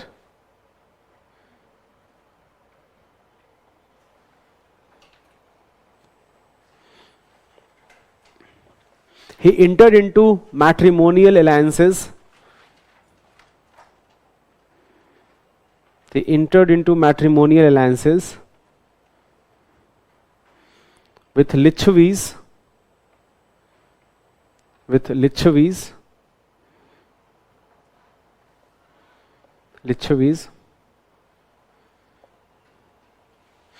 is also very interesting because Lichavis, by the way, at that point of time, they ruled over Nepal. Lichavis are Kshatriyas.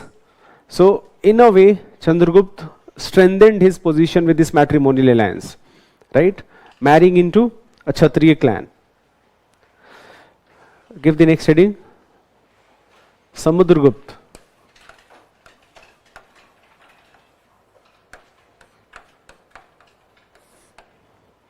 Samudragupta. Samudragupta ruled from about 335 to 375 AD.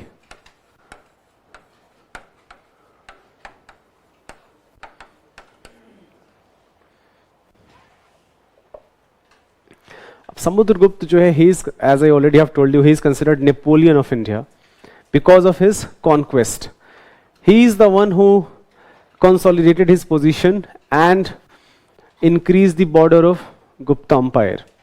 अब this is quite ironical. जो समुद्रगुप्त का जो conquest है, how do we know about this? We know about it from a very famous inscription which is found in Allahabad. This inscription is called Prayag Prahasti, which was written by his court poet Hari Sena. So Hari Sena, who is court poet of Samudragupta, he writes about his conquest on Prayag Prahasti, but the ironical thing is that it is found on the same pillar where Ashokan inscription is also present. So while Ashoka is preaching about his Dhamma, about Buddhist Dhamma, about his Dhamma, Samudragupta, same pillar, it mentions the conquest of Samudragupta. So ये major source है, सबसे एक important source है, a very important inscription called Prayag Prahasti. We know about the conquest of Samudragupta. आप लिख सकते हो. The Gupta Empire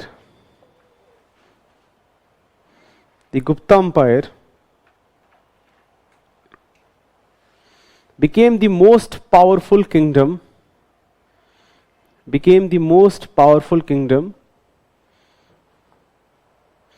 in India during his reign.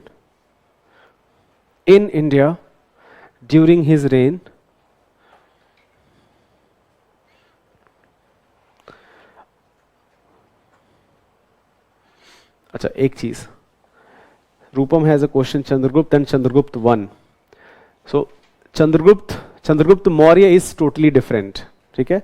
The reason I have mentioned here Chandragupta 1 is because the grandson of Chandragupta 1 is Chandragupta 2, who took the title of Vikramaditya. That's why I have mentioned Chandragupta 1.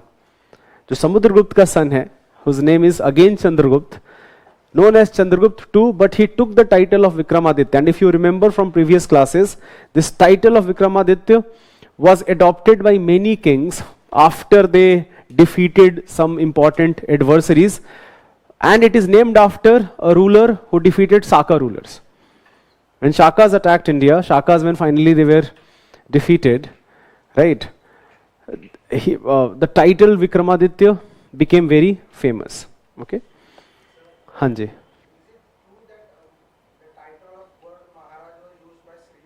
Yeah. No, the title of Maharaja actually was used by even Ghatotkacha, not even Sri Gupta. The title of Maharaja hai, that was not Maharaja Chandragupta.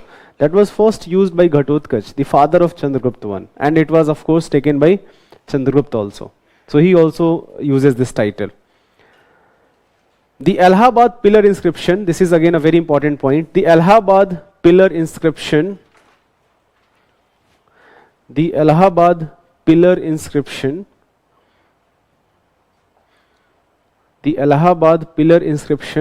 as Prayag Prahasti,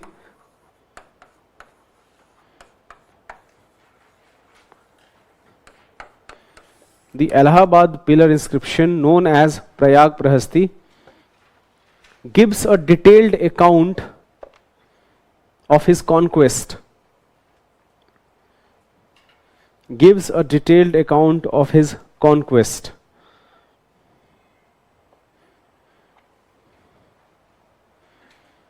This was composed by his court poet Hari Sena.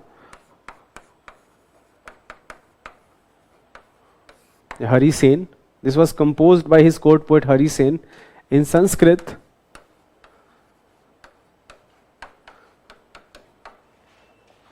On the same pillar that carries Ashokan inscription.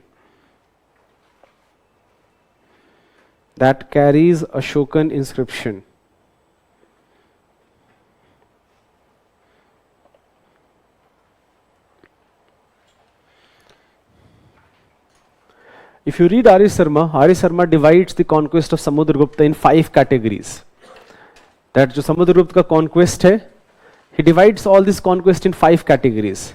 जो गंगा यमुना दोआब है, he consolidated his rule in Ganga Yamuna Doab by direct rule. So this is the region which is directly ruled by it. But he also wins over mountain regions. Here also, not directly, but Vaktaks are here.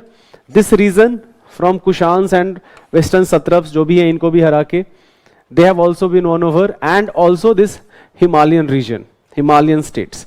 So he mainly divide everything into 5 categories, his conquest. We do not have to go into such detail. Which all of the all different 5 groups and what was the nature of his rule in these 5 regions. We do not have to know that. इतने detail में हमको जानने की कोई जरूरत नहीं है. आप लिख सकते हो. He exercised direct administrative control. Exercised direct administrative control over the entire Gangetic basin. Over the entire Gangetic basin.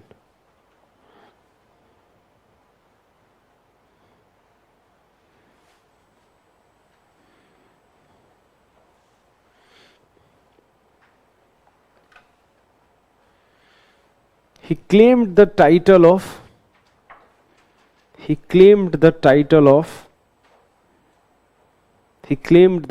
of restorer of Ashwamedh. Restorer of Ashwamedh.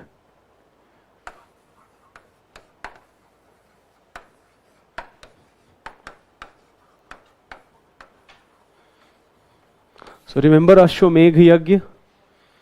Horse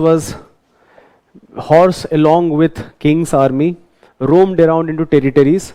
All the kings who did not oppose the movement of this horse became part of his territory. At least they started paying tribute to his territories. So Samudragupta did the same thing. He conducted Ashwamedh Yagya. After hundreds of years, which happened in post-Vedic phase, it was conducted by Samudragupta. Right on in last point is Samudragupta के बारे में लिख लेना. He was a person with great intellect.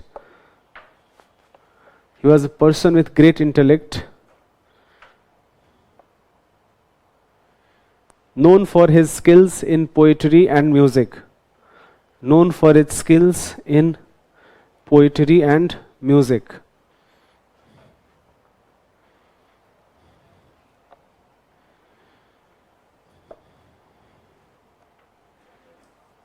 Known for his skills in poetry and music. How do we know that? 2 sources. Lot of poems which are attributed to him are part of Prayag Prahasti. First. Second, we find lot of Gupta coins where Samudragupta, his image is engraved with carrying a veena, that he has a veena in his hand. So he was skilled in music also. Write down एक last point लिख लेना. He was follower of Vaishnavism. He was follower of Vaishnavism. Follower of Vaishnavism. However, also patronized Buddhism.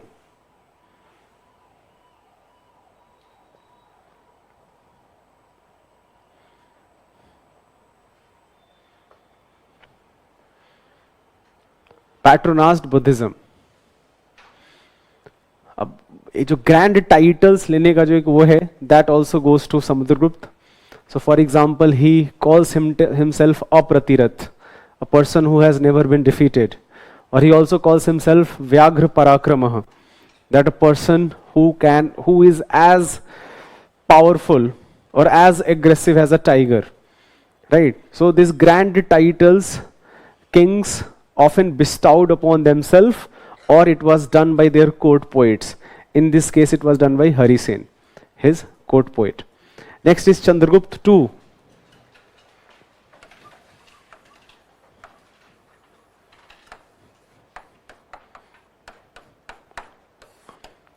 Chandragupta II. He ruled from about 376 to 415 AD.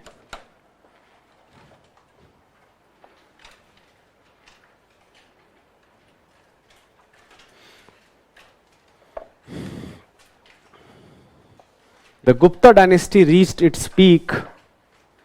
The Gupta dynasty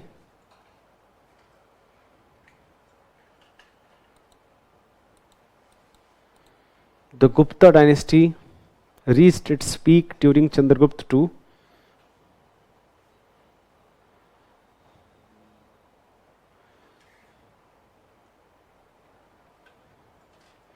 Reached its peak. He expanded his territories.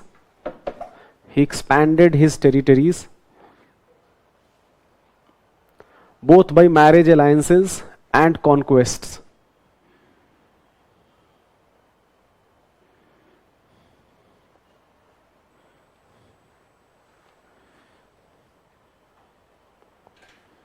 He took the title of, write down, he took the title of Vikramaditya and Singh Vikram.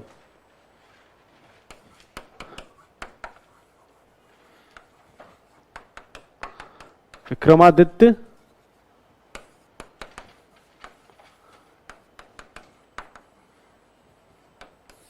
and Singh Vikram.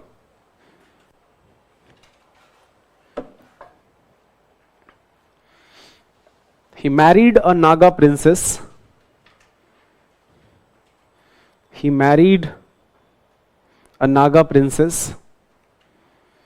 And had a daughter Prabhavati Devi.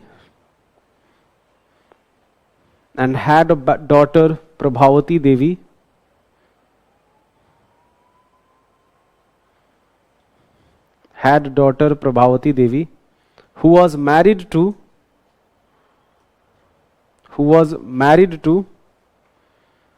a Vakatak prince.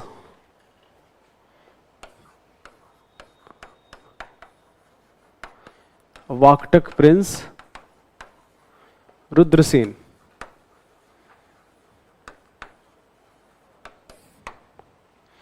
ये जो प्रभावती देवी नाम है बहुत important है. Daughter of Chandragupta II. The reason it is so important, because two reasons.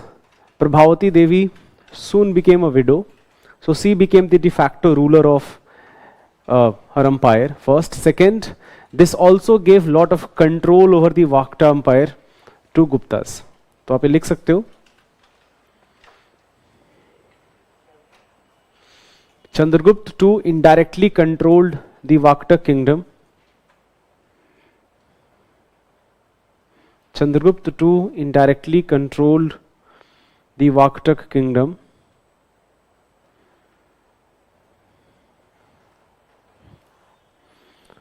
Which helped him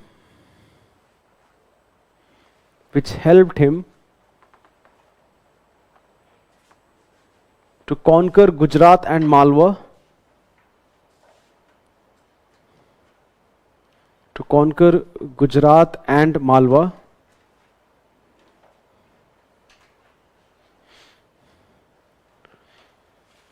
Gujarat and Malwa was ruled by Shakas.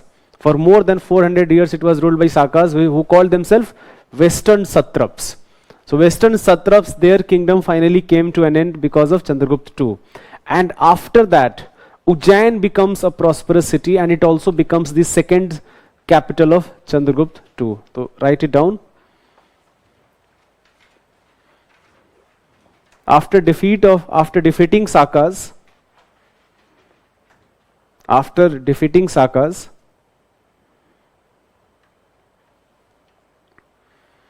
Chandragupta II made Ujjain his capital, his second capital. Ujjain his second capital.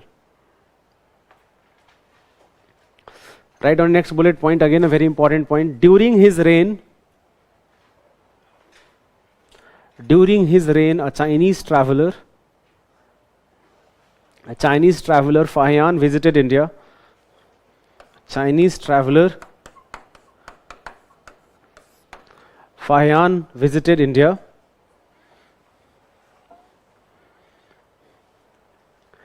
During his reign,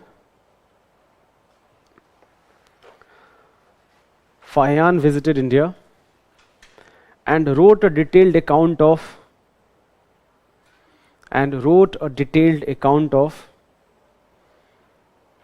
the lives of people in India.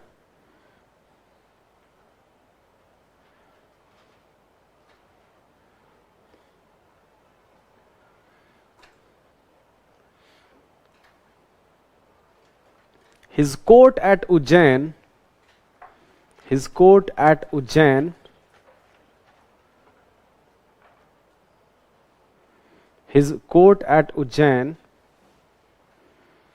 was adorned by 9 famous scholars known as Navratna. Was adorned by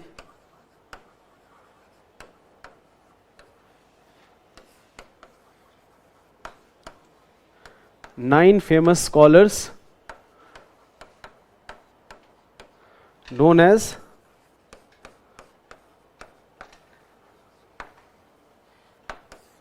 नवरत्नास. ये जो theme है, again ये theme बहुत interesting है. जब हम कृष्णदेव राय के बारे में पढ़ेंगे, he also had some poets in his kingdom. Shivaji के बारे में पढ़ेंगे, he had Ashta Diggaj, right. Navaratnas, ratnas literally means gems, 9 gems. Some important names are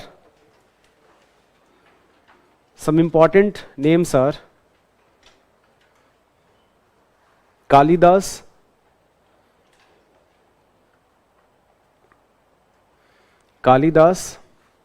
Amar Simha,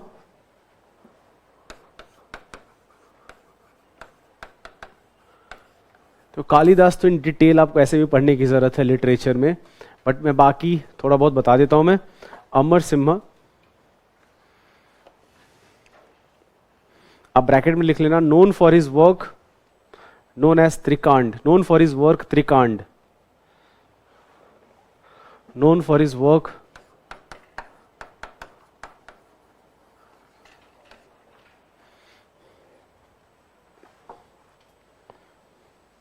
so basically he writes about Sanskrit grammar in 3 parts, and those 3 parts are called Trikand. So he writes about many Sanskrit words, hymns, antonyms, synonyms, things like that, right? Amar Singh. Next, Varahmir, very very important name.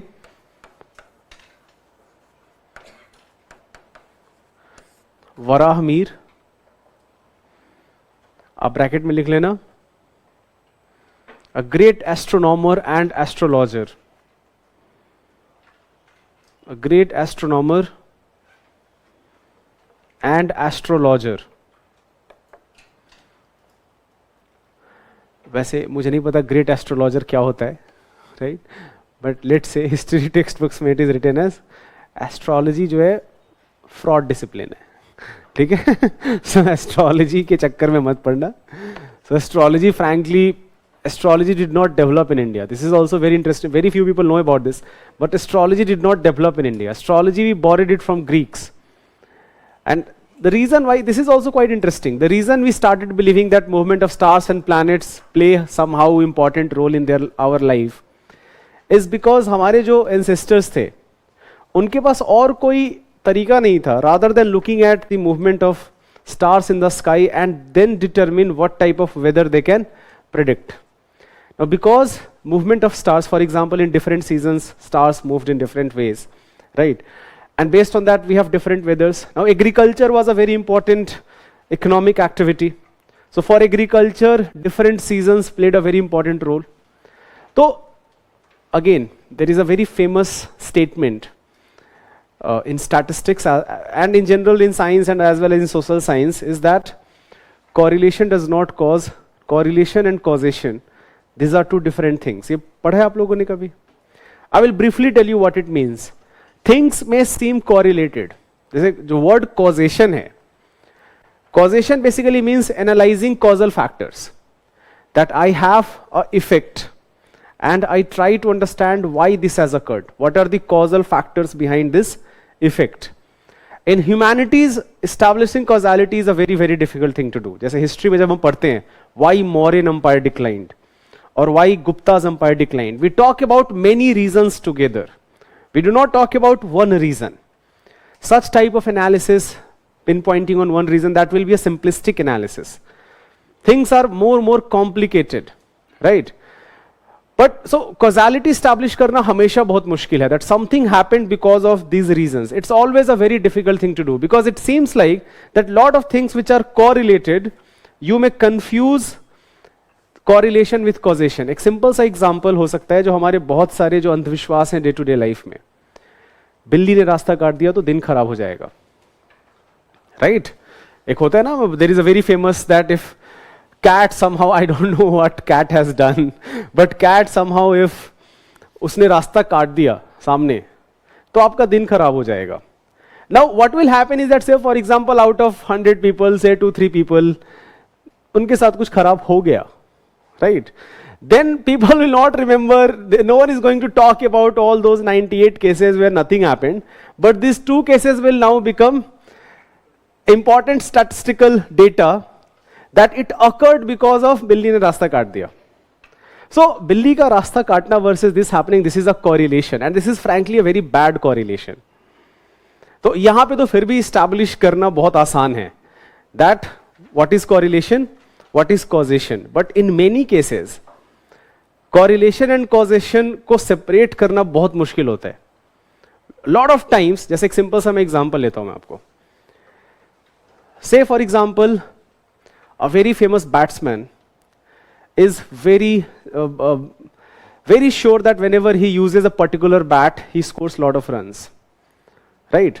अब what will happen that it has a positive reinforcement. For example, अगर वो bat पकड़ लिया, तो then what happens? You feel good about yourself. You feel confident, right? So you will do good batting. But again, this is again a correlation. This is not a causation. But यहाँ पे correlation ज़्यादा stronger है कि जब जब वो bat होगा runs ज़्यादा होंगे. बट कॉजेशन तब होता जब वो बैट होगा तो हर बार रन ज़्यादा होंगे, तब वो कॉजेशन होता, राइट? तो analysing causal factor is always a very complicated thing to do and in science also it is difficult and in social sciences it is very difficult. चाहे वो हिस्ट्री हो, चाहे सोशियोलॉजी हो, एंथ्रोपोलॉजी हो, हम कुछ भी पढ़ते हैं, इट इज वेरी डिफिकल्ट. और चाहे इकोनॉमी हो, तो हम हमेशा जैसे सोशल साइंसेस में हम क्या करते हैं, we do a post facto analysis, right? We do a post facto analysis. Something has occurred and based on that we try to analyze that why had something occurred, what may have been the possible reasons that something occurred. But we need to understand that such type of analysis will always be biased. तो पहले तो establish करना causality ही बहुत मुश्किल है, and it will always be biased because everyone has their own set of political biases. ठीक है? तो कोई अगर ये claim करता है कि हाँ they are neutral, then they are lying. No one is neutral per se. We all have our own sets of biases which we have accumulated as we grew up as a child, who we interacted with, who were our teachers, who were our colleagues, who were our co-workers, what we read as a child, and most importantly, what we experienced while we grew up. All those things have their own set of biases. So that's why history writing and in general, जहाँ पे भी हम causality कोशिश करते हैं लिखना, वो बहुत मुश्किल है. ठीक है? So the reason astrology, when why I mentioned all this thing, is that ये जो एस्ट्रोलॉजी है, that movement of stars and planets somehow have effect in our day-to-day life. The starting point is frankly not bad. The starting point is because this movement of stars played a very important role in what type of weather we are anticipating, and based on that we can take important decisions like what type of crops we want to sow in our field. So this correlation now becomes part of, it is used as a causation that such movement of stars कि आपका अगर Gemini है या cancer है, आप लियो हैं, तो you have this particular trait or you something is going to happen good to you today, right? Things like that. So great, that's why I said that great astrologer, I do not know what does it mean that someone is a great astrologer. 10 चीजें मैं बोलूँगा, 4 चीज मैं अभी सही निकाल सकता हूँ, मैं इतना नॉलेज है मेरे पास, बट इसका मतलब ये नहीं है कि I am a great astrologer. Astrologer बनना बहुत आसान है, इट्स क्वाइट इजी, राइट? बस आपके पास कॉन्फिडेंस होना चाहिए बुलशिट करने का. You are very confident about what you are saying, anyone can become an astrologer. Anyways, Few names: Varahamir, Dhanvantari,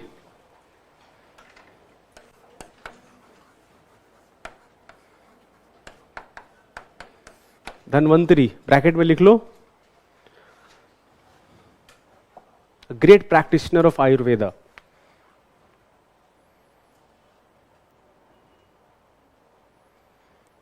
हाँ, बृहद जातका, that is correct. Nikunj is saying that Vrihad Jataka is the book of astrology Varahamir wrote. That is actually correct. So Dhanvantari, a great practitioner. In fact, often he is called father of Ayurveda lot of times. So few names: Bijak, we already have talked about Bijak. Kushanas, remember Kushanas Kanishk ke time mein. Dhanvantari is again a great name. Then Charak, Shushrut, they are also again great names. ठीक है? So और भी names हैं. But I don't think that we need to remember all the names. But at least few names. Kalidas तो सबसे important नाम है ही. Amar Singh, Varahamir, Dhanvantari, because of Ayurveda. All these are very important names. जैसे शंकु इज, आप एक काम करो, write all the 9 names. Shanku, comma के बाद लिख लेना शंकु.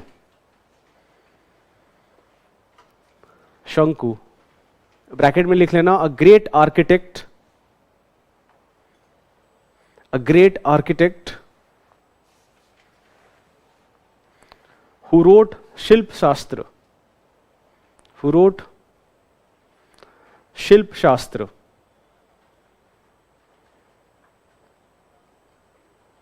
Shilp Shastra.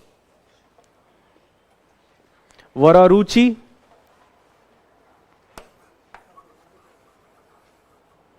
Vararuchi.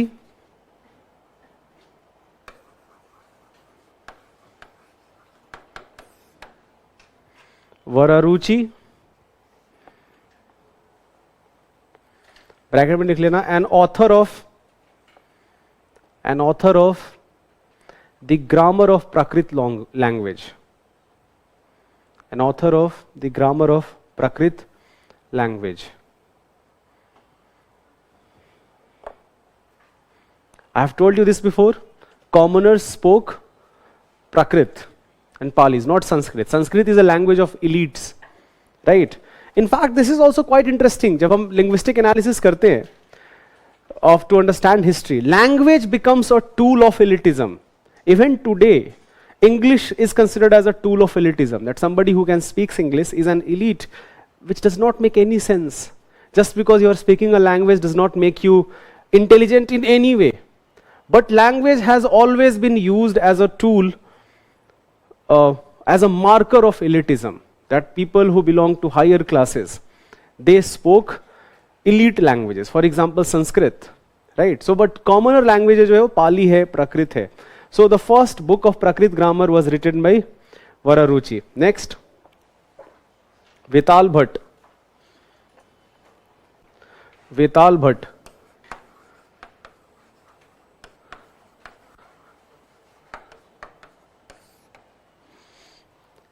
अब ब्रैकेट में लिख लेना, he is author of मंत्र शास्त्र. He was author of मंत्र शास्त्र and was a magician. Was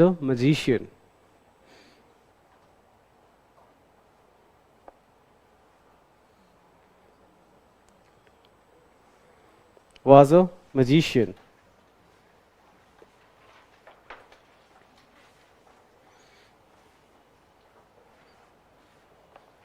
कहा पनाका.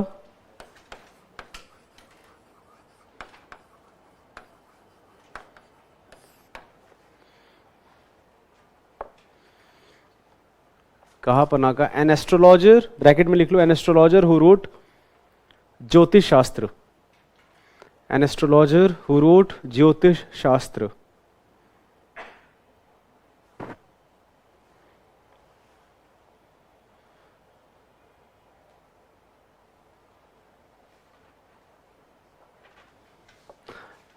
Next, Ghatkar Arpar. The name is quite interesting, right? So,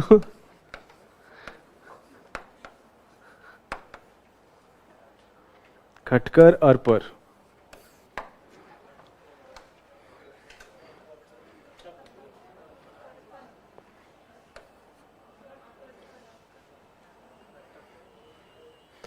He was an expert in sculpture and architecture.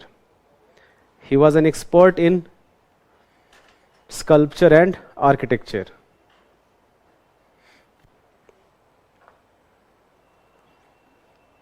देखो ये these are the three great names which you need to know. But apart from that, two more names and some very important things. Because of that, you need to remember the name. The next name you need to know is Kumar Gupta.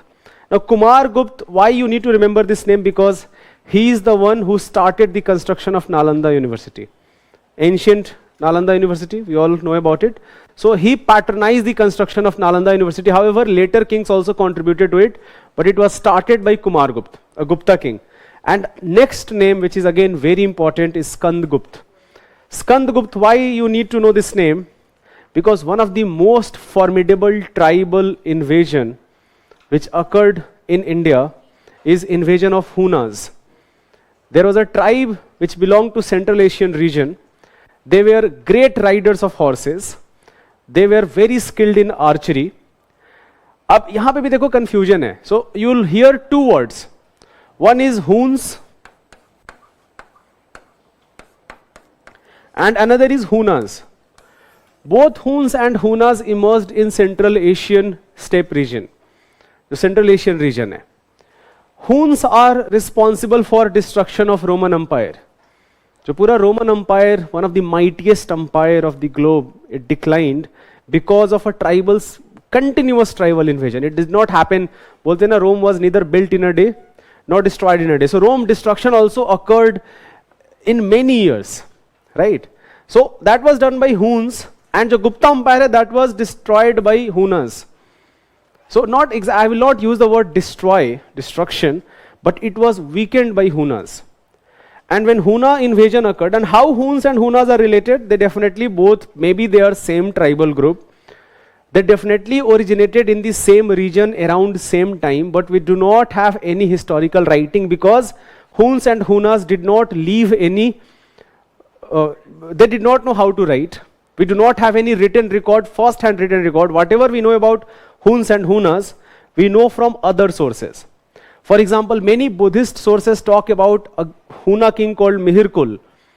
Now Mihirkul is known as a person who destroyed many stupas and many temples. He is praised in none of the sources because he caused a lot of destruction in India. Many temples and many stupas were destroyed by Mihirkul. Similarly, जो Huns हैं, we know about Huns from the writings of Roman historians, right? They were very powerful because of their skill in horse riding and because of their archery. And they were relentless in their invasion.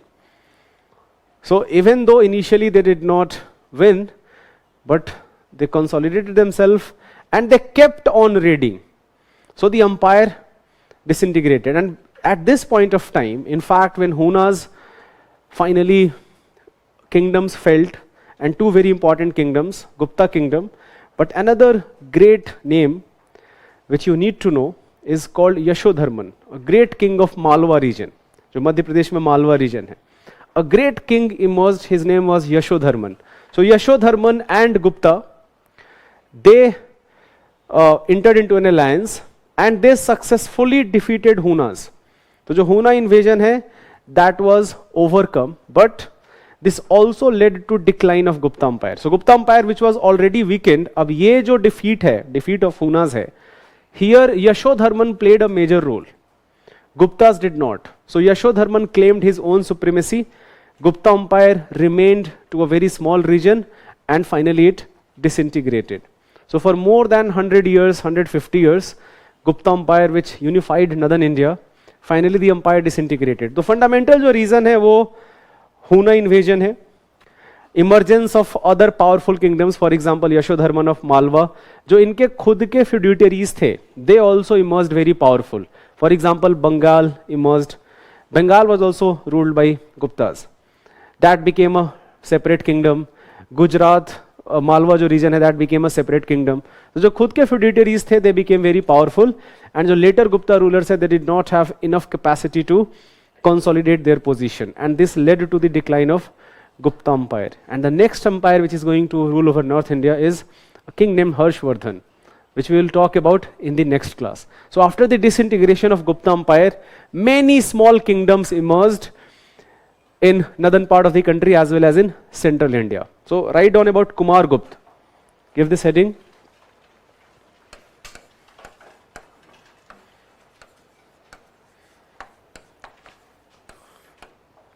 Kumar Gupta. He ruled from 415 to 455 AD.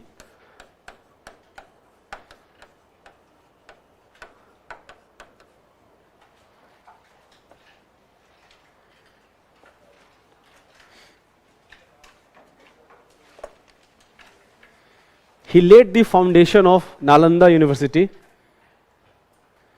He laid the foundation of Nalanda University. Nalanda University.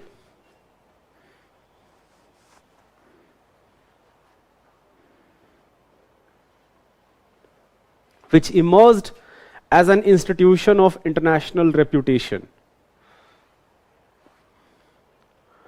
Which emerged as an institution of international reputation.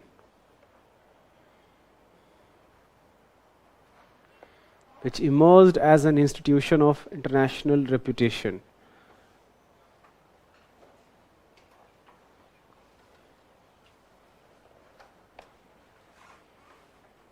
During his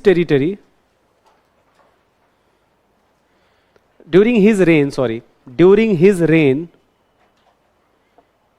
Hunas crossed Hindu Kush mountain. Hunas crossed Hindu Kush mountain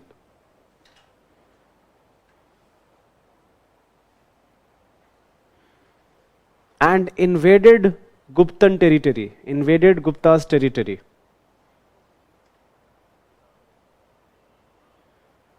Invaded Gupta's territory. However,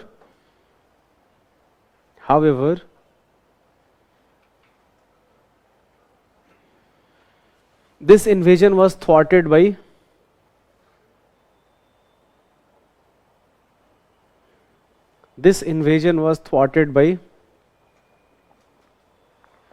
Prince Skandgupt. Thwarted matlab unsuccessful. Thwarted by Prince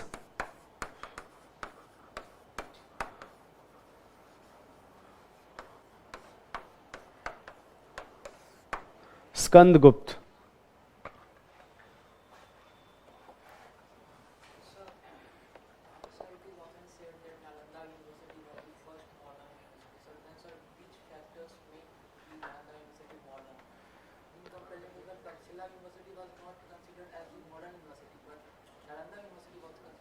So the reason ये जो definition of, so his question is that why is Nalanda University considered as a modern university? Same is not said for Takshila or Vikramshila University, right? I frankly ये जो modern word है ये बहुत ही subjective word है कि modernity हम किसी university को modern का क्या मतलब है? But if I have to think of some reasons, because Nalanda University became a center of great learning not only for students of India, but many international students. For example, when Nalanda University was at its zenith, then hundreds of international students were studying in Nalanda, right? And it was patronized not by one king, but many kings together. There was complete tolerance, all disciplines were taught. The focus was on many aspects, for example, about political affairs, about spirituality. Mainly later it emerges, of course, as a great learning of Buddhism. But maybe these reasons, because of these reasons, it is the word modern university is used. Because जब हम modern universities बात करते हैं, so कोई भी great university उठा लो, जैसे India का ही आप ले लो, but especially जब हम ऑक्सफोर्ड की बात करते हैं, और से for example जब हम हार्वर्ड यूनिवर्सिटी की बात करते हैं, these are centers of great learning, right? Where many international students go and study, many international faculties go and teach. So maybe these may be the reasons why it is called modern university. However, why Takshila or Vikramshila is not called, I am not sure. But Nalanda definitely emerged as the greatest center of learning, not only for students in India, but many international students also. When Bakhtiyar Khilji attacked Nalanda, It is said that the library burned for more than months. There were millions of books and manuscripts which were part of the Nalanda library. Anyways, we'll talk about Nalanda later.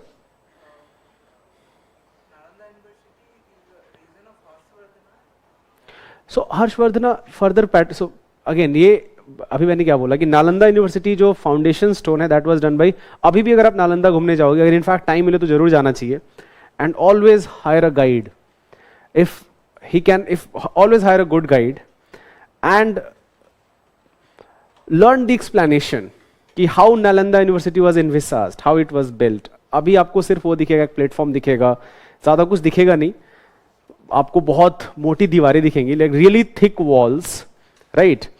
And you will not find lot of things, but just learn the explanation how this university was constructed. You will be mesmerized. So it was not, in fact, your question is that Harshvardhan, he also patronized Nalanda. So you will find construction of Nalanda walls, different types of bricks are used. In fact, 3 different type of bricks are used, which tells you that 3 different kings played a very important role in emergence of Nalanda as a great university. So the first is of course Kumargupta. Harshvardhan does it, and later also few empires in her Palas ruler, they also patronized Nalanda University. We'll talk about it later. Anyways, and Skandgupta, write down.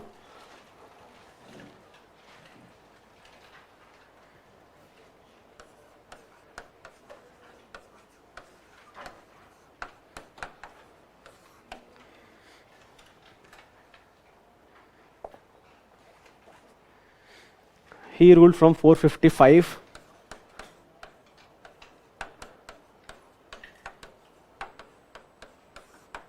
to 467 AD. Omji has a question, is there any proof that astrology originated in Greeks? Because I have a confusion that Jyotish and Kundali are mentioned in Ramayana and Mahabharata. देखो Ramayan and Mahabharata को date करना भी बहुत मुश्किल है. R.A. Sharma tries to do that. कि when exactly Ramayana and Mahabharata were written, and you should also know that both Ramayana and Mahabharata, they were not written, for example, what we study as Ramayana and Mahabharata, they were not written in one go. For example, Valmiki Ramayana, which is considered as the oldest text, in Valmiki Ramayana, Ram is not portrayed as a god. Ram is a great person, a person who we all should admire and we try to become like him, but he is not a god. And Ram is criticized also. For example, when he kills Bali or when he leaves Sita, he is criticized also. But when you read Ramcharitmanas written by Tulsidas, then Ram is not only a god. These acts which were criticized by Valmiki, Tulsidas tries to justify these acts. So these 2 texts were written thousands of years apart, and between these thousands of years there are many variations of both Ramayana and Mahabharata. So they were definitely not the way Mahabharat के जो different versions हैं वो एक बार तो नहीं लिखे हुए थे. So we definitely incorporated lot of things which we learn from Greeks, and Greek civilisation जो है that emerged as a powerful civilisation in around 500 BC, and it continued as a powerful civilisation till 300 और even later than that. So जो astrology as a discipline है, astrology as a discipline was very popular among ancient Greeks, and from there many other civilizations learned about astrology. That also includes India.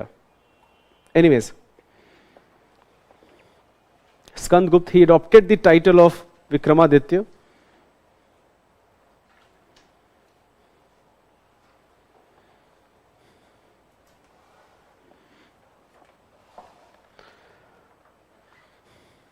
Adopted the title of Vikramaditya. He successfully defeated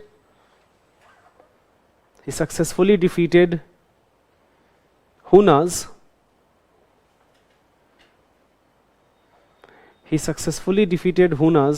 However, his successors were not competent.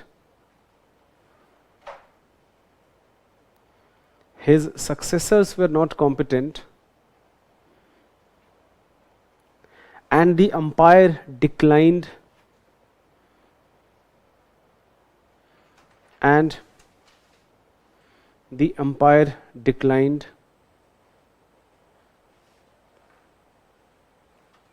By early 6th century, by early 6th century, the Gupta Empire lost their prominence. Gupta Empire lost their prominence.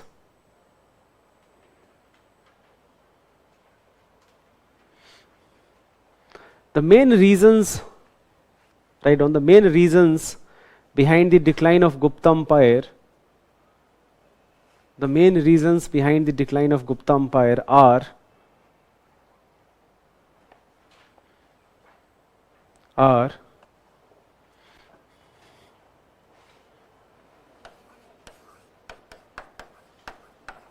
first, invasion of Hunas.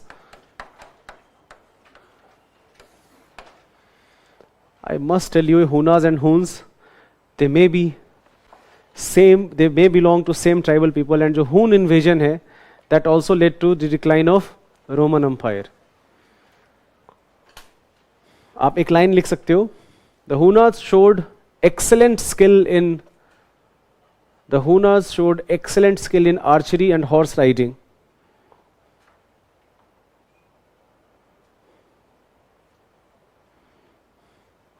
Excellent skill in archery and horse riding.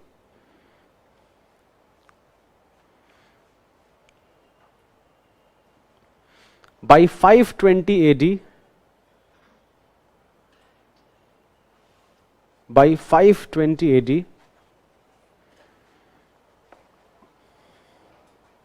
Huna king Mihirkul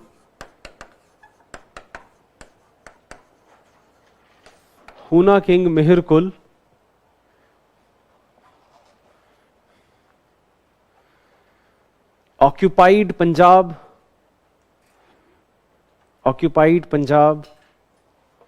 Rajasthan, Kashmir,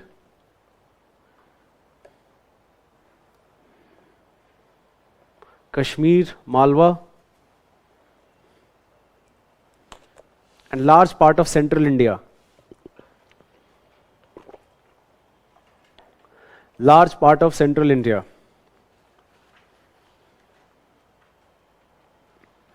Mihirkul is portrayed as a tyrant ruler.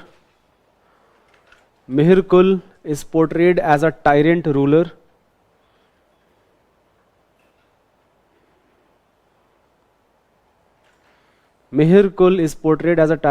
Both by Kalhan in his book Raj Tarangini.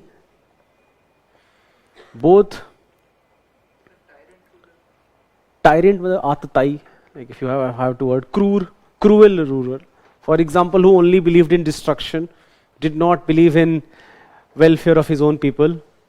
Entire life, the main focus was looting and plundering, nothing else. He treated all his subjects as his slaves. So such type of जो features होंगे, they will be features of a tyrant ruler. Anyways, क्या लिखा था हमने? Both by Kalhan in Raj Tarangini. Both by Kalhan in his book Raj Tarangini.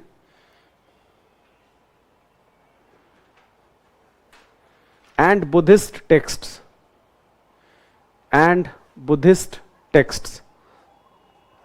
Raj Tarangini is a very famous book about the history of Kashmir.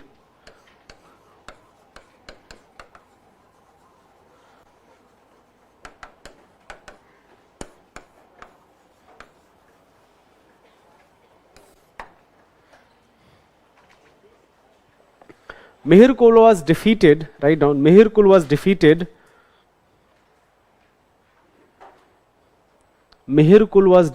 and was overthrown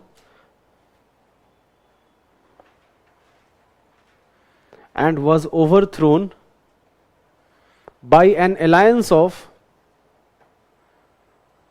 Narsimhagupta of Gupta Empire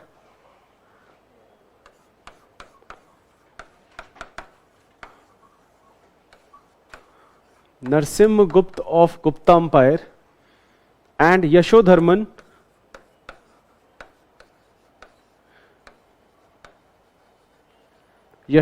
of Malwa. Yashodharman should not be confused with Yashovarman. Yashovarman, we will talk about him later, who is a great ruler of Varman dynasty. But here we are talking about Yashodharman. This win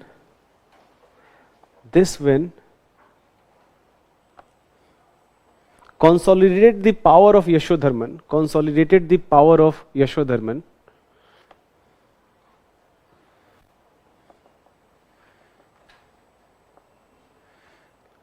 who declared his own independent kingdom,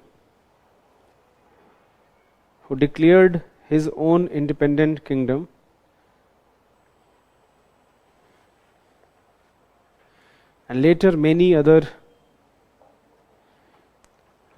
other kingdoms followed.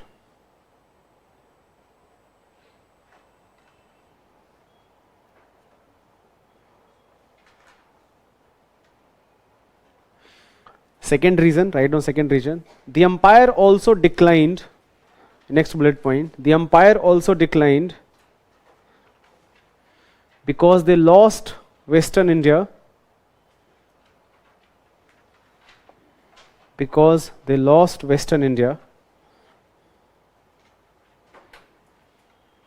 And thus were deprived of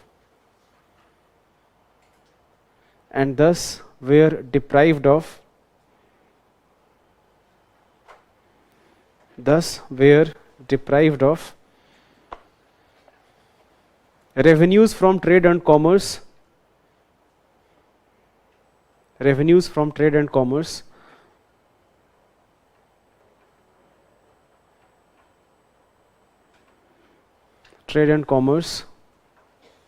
and एक last point लिख लेना.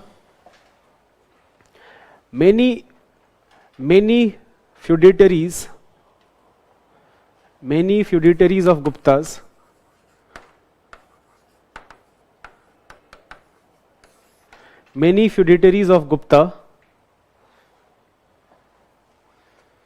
successfully challenged their authority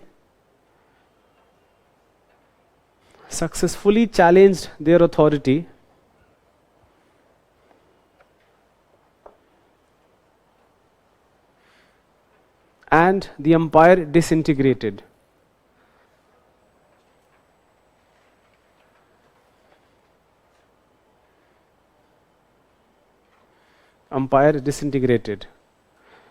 Last down, एक last point लिख लेना. Many new dynasties in northern India emerged.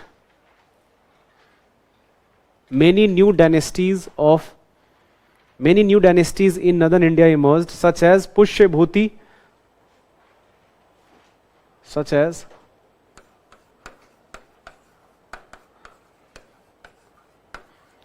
Pushyabhutis of Thanesar,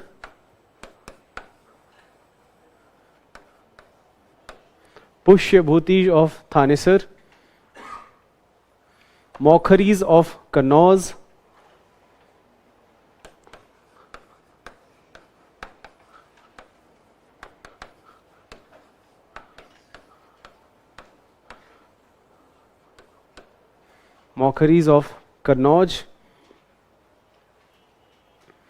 Maitrakas of Vallabhi,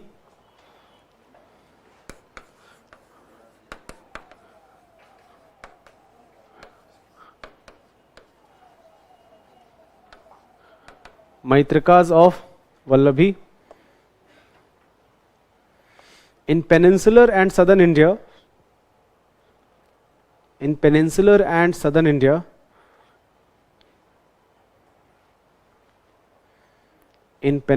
and southern India, Chalukyas and Pallavas emerged.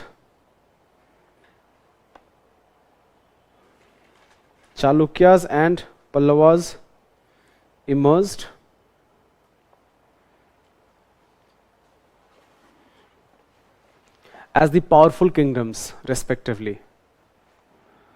In peninsular and southern India, Chalukyas and Pallavas emerged as powerful kingdoms, respectively. अब यहाँ पे देखो अब चीजें क्या होंगी. ये we do not have to know the details of the name of kings and what was happening. Just the name of dynasty is enough. In fact, 2022-2021 का क्वेश्चन देखो, क्लास खत्म नहीं हुई है अभी, क्लास खत्म नहीं हुई है. एक last topic we will discuss few things. After that, I will end the class. So this question, by the way, that who emerged, which of the dynasties ruled in northern India after the decline of Gupta Empire, इस साल का question जाके देख लेना. अब ये देखो, ये आर्य शर्मा में मेंशन्ड है बाय द वे, ऐसा नहीं कि ये क्वेश्चन कहीं और से उठाया था, ये आर्य शर्मा में मेंशन्ड है. The only thing is that because these are so small kingdoms that we do not read about them in detail. So UPSC का क्वेश्चन बहुत सिंपल था, दैट गुप्ताज एंड हर्ष के बीच में who were the rulers who ruled over northern India, and few of these names I have made you right here, they were given there. Now this is given in Arya Sharma, but they picked up a very ऐसे fact को उन्होंने pick करा था जो generally हम पढ़ते नहीं है, right? However, that question was also interesting, that at least few options you could eliminate. This is also something which you need to understand, that in UPSC prelims examination जो भी 2-3 statements होंगे, आपको सारे statements कभी भी नहीं पता होंगे. You will know few things, and based on few things you should eliminate and try to reach at the correct answer. Prelims examination is all about optimization. There will be 30, 40, 40 questions. 50 तो मैंने ज़्यादा बोल दिया. 40 questions which you will know, वो आपको आते होंगे. बाकी के जो 60 questions हैं, वहाँ पे 40 या 50 कम से कम attempt करने हैं, right? 80 to 90 तो attempt होना ही चाहिए. और वो 40 to 80 में हर क्वेश्चन में डाउट होगा थोड़ा बहुत, किसी में कम डाउट होगा, किसी में ज़्यादा होगा, बट होगा. और हालत भी ख़राब होगी आंसर लिखते वक्त कि ये पता नहीं गलत ना हो जाए. But this is what you have to learn here, that how to optimise your score, which questions you should attempt, which questions you should not. Okay, write down in last paragraph. The reason Gupta empire is considered, the reason Gupta Empire is considered, the reason Gupta Empire is considered as the golden age of ancient India, as the golden age of ancient India, golden age of ancient India, because of developments in art and culture, art and architecture, art and architecture, literature,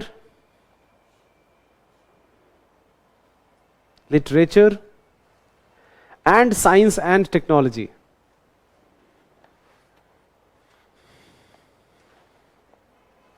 And science and technology.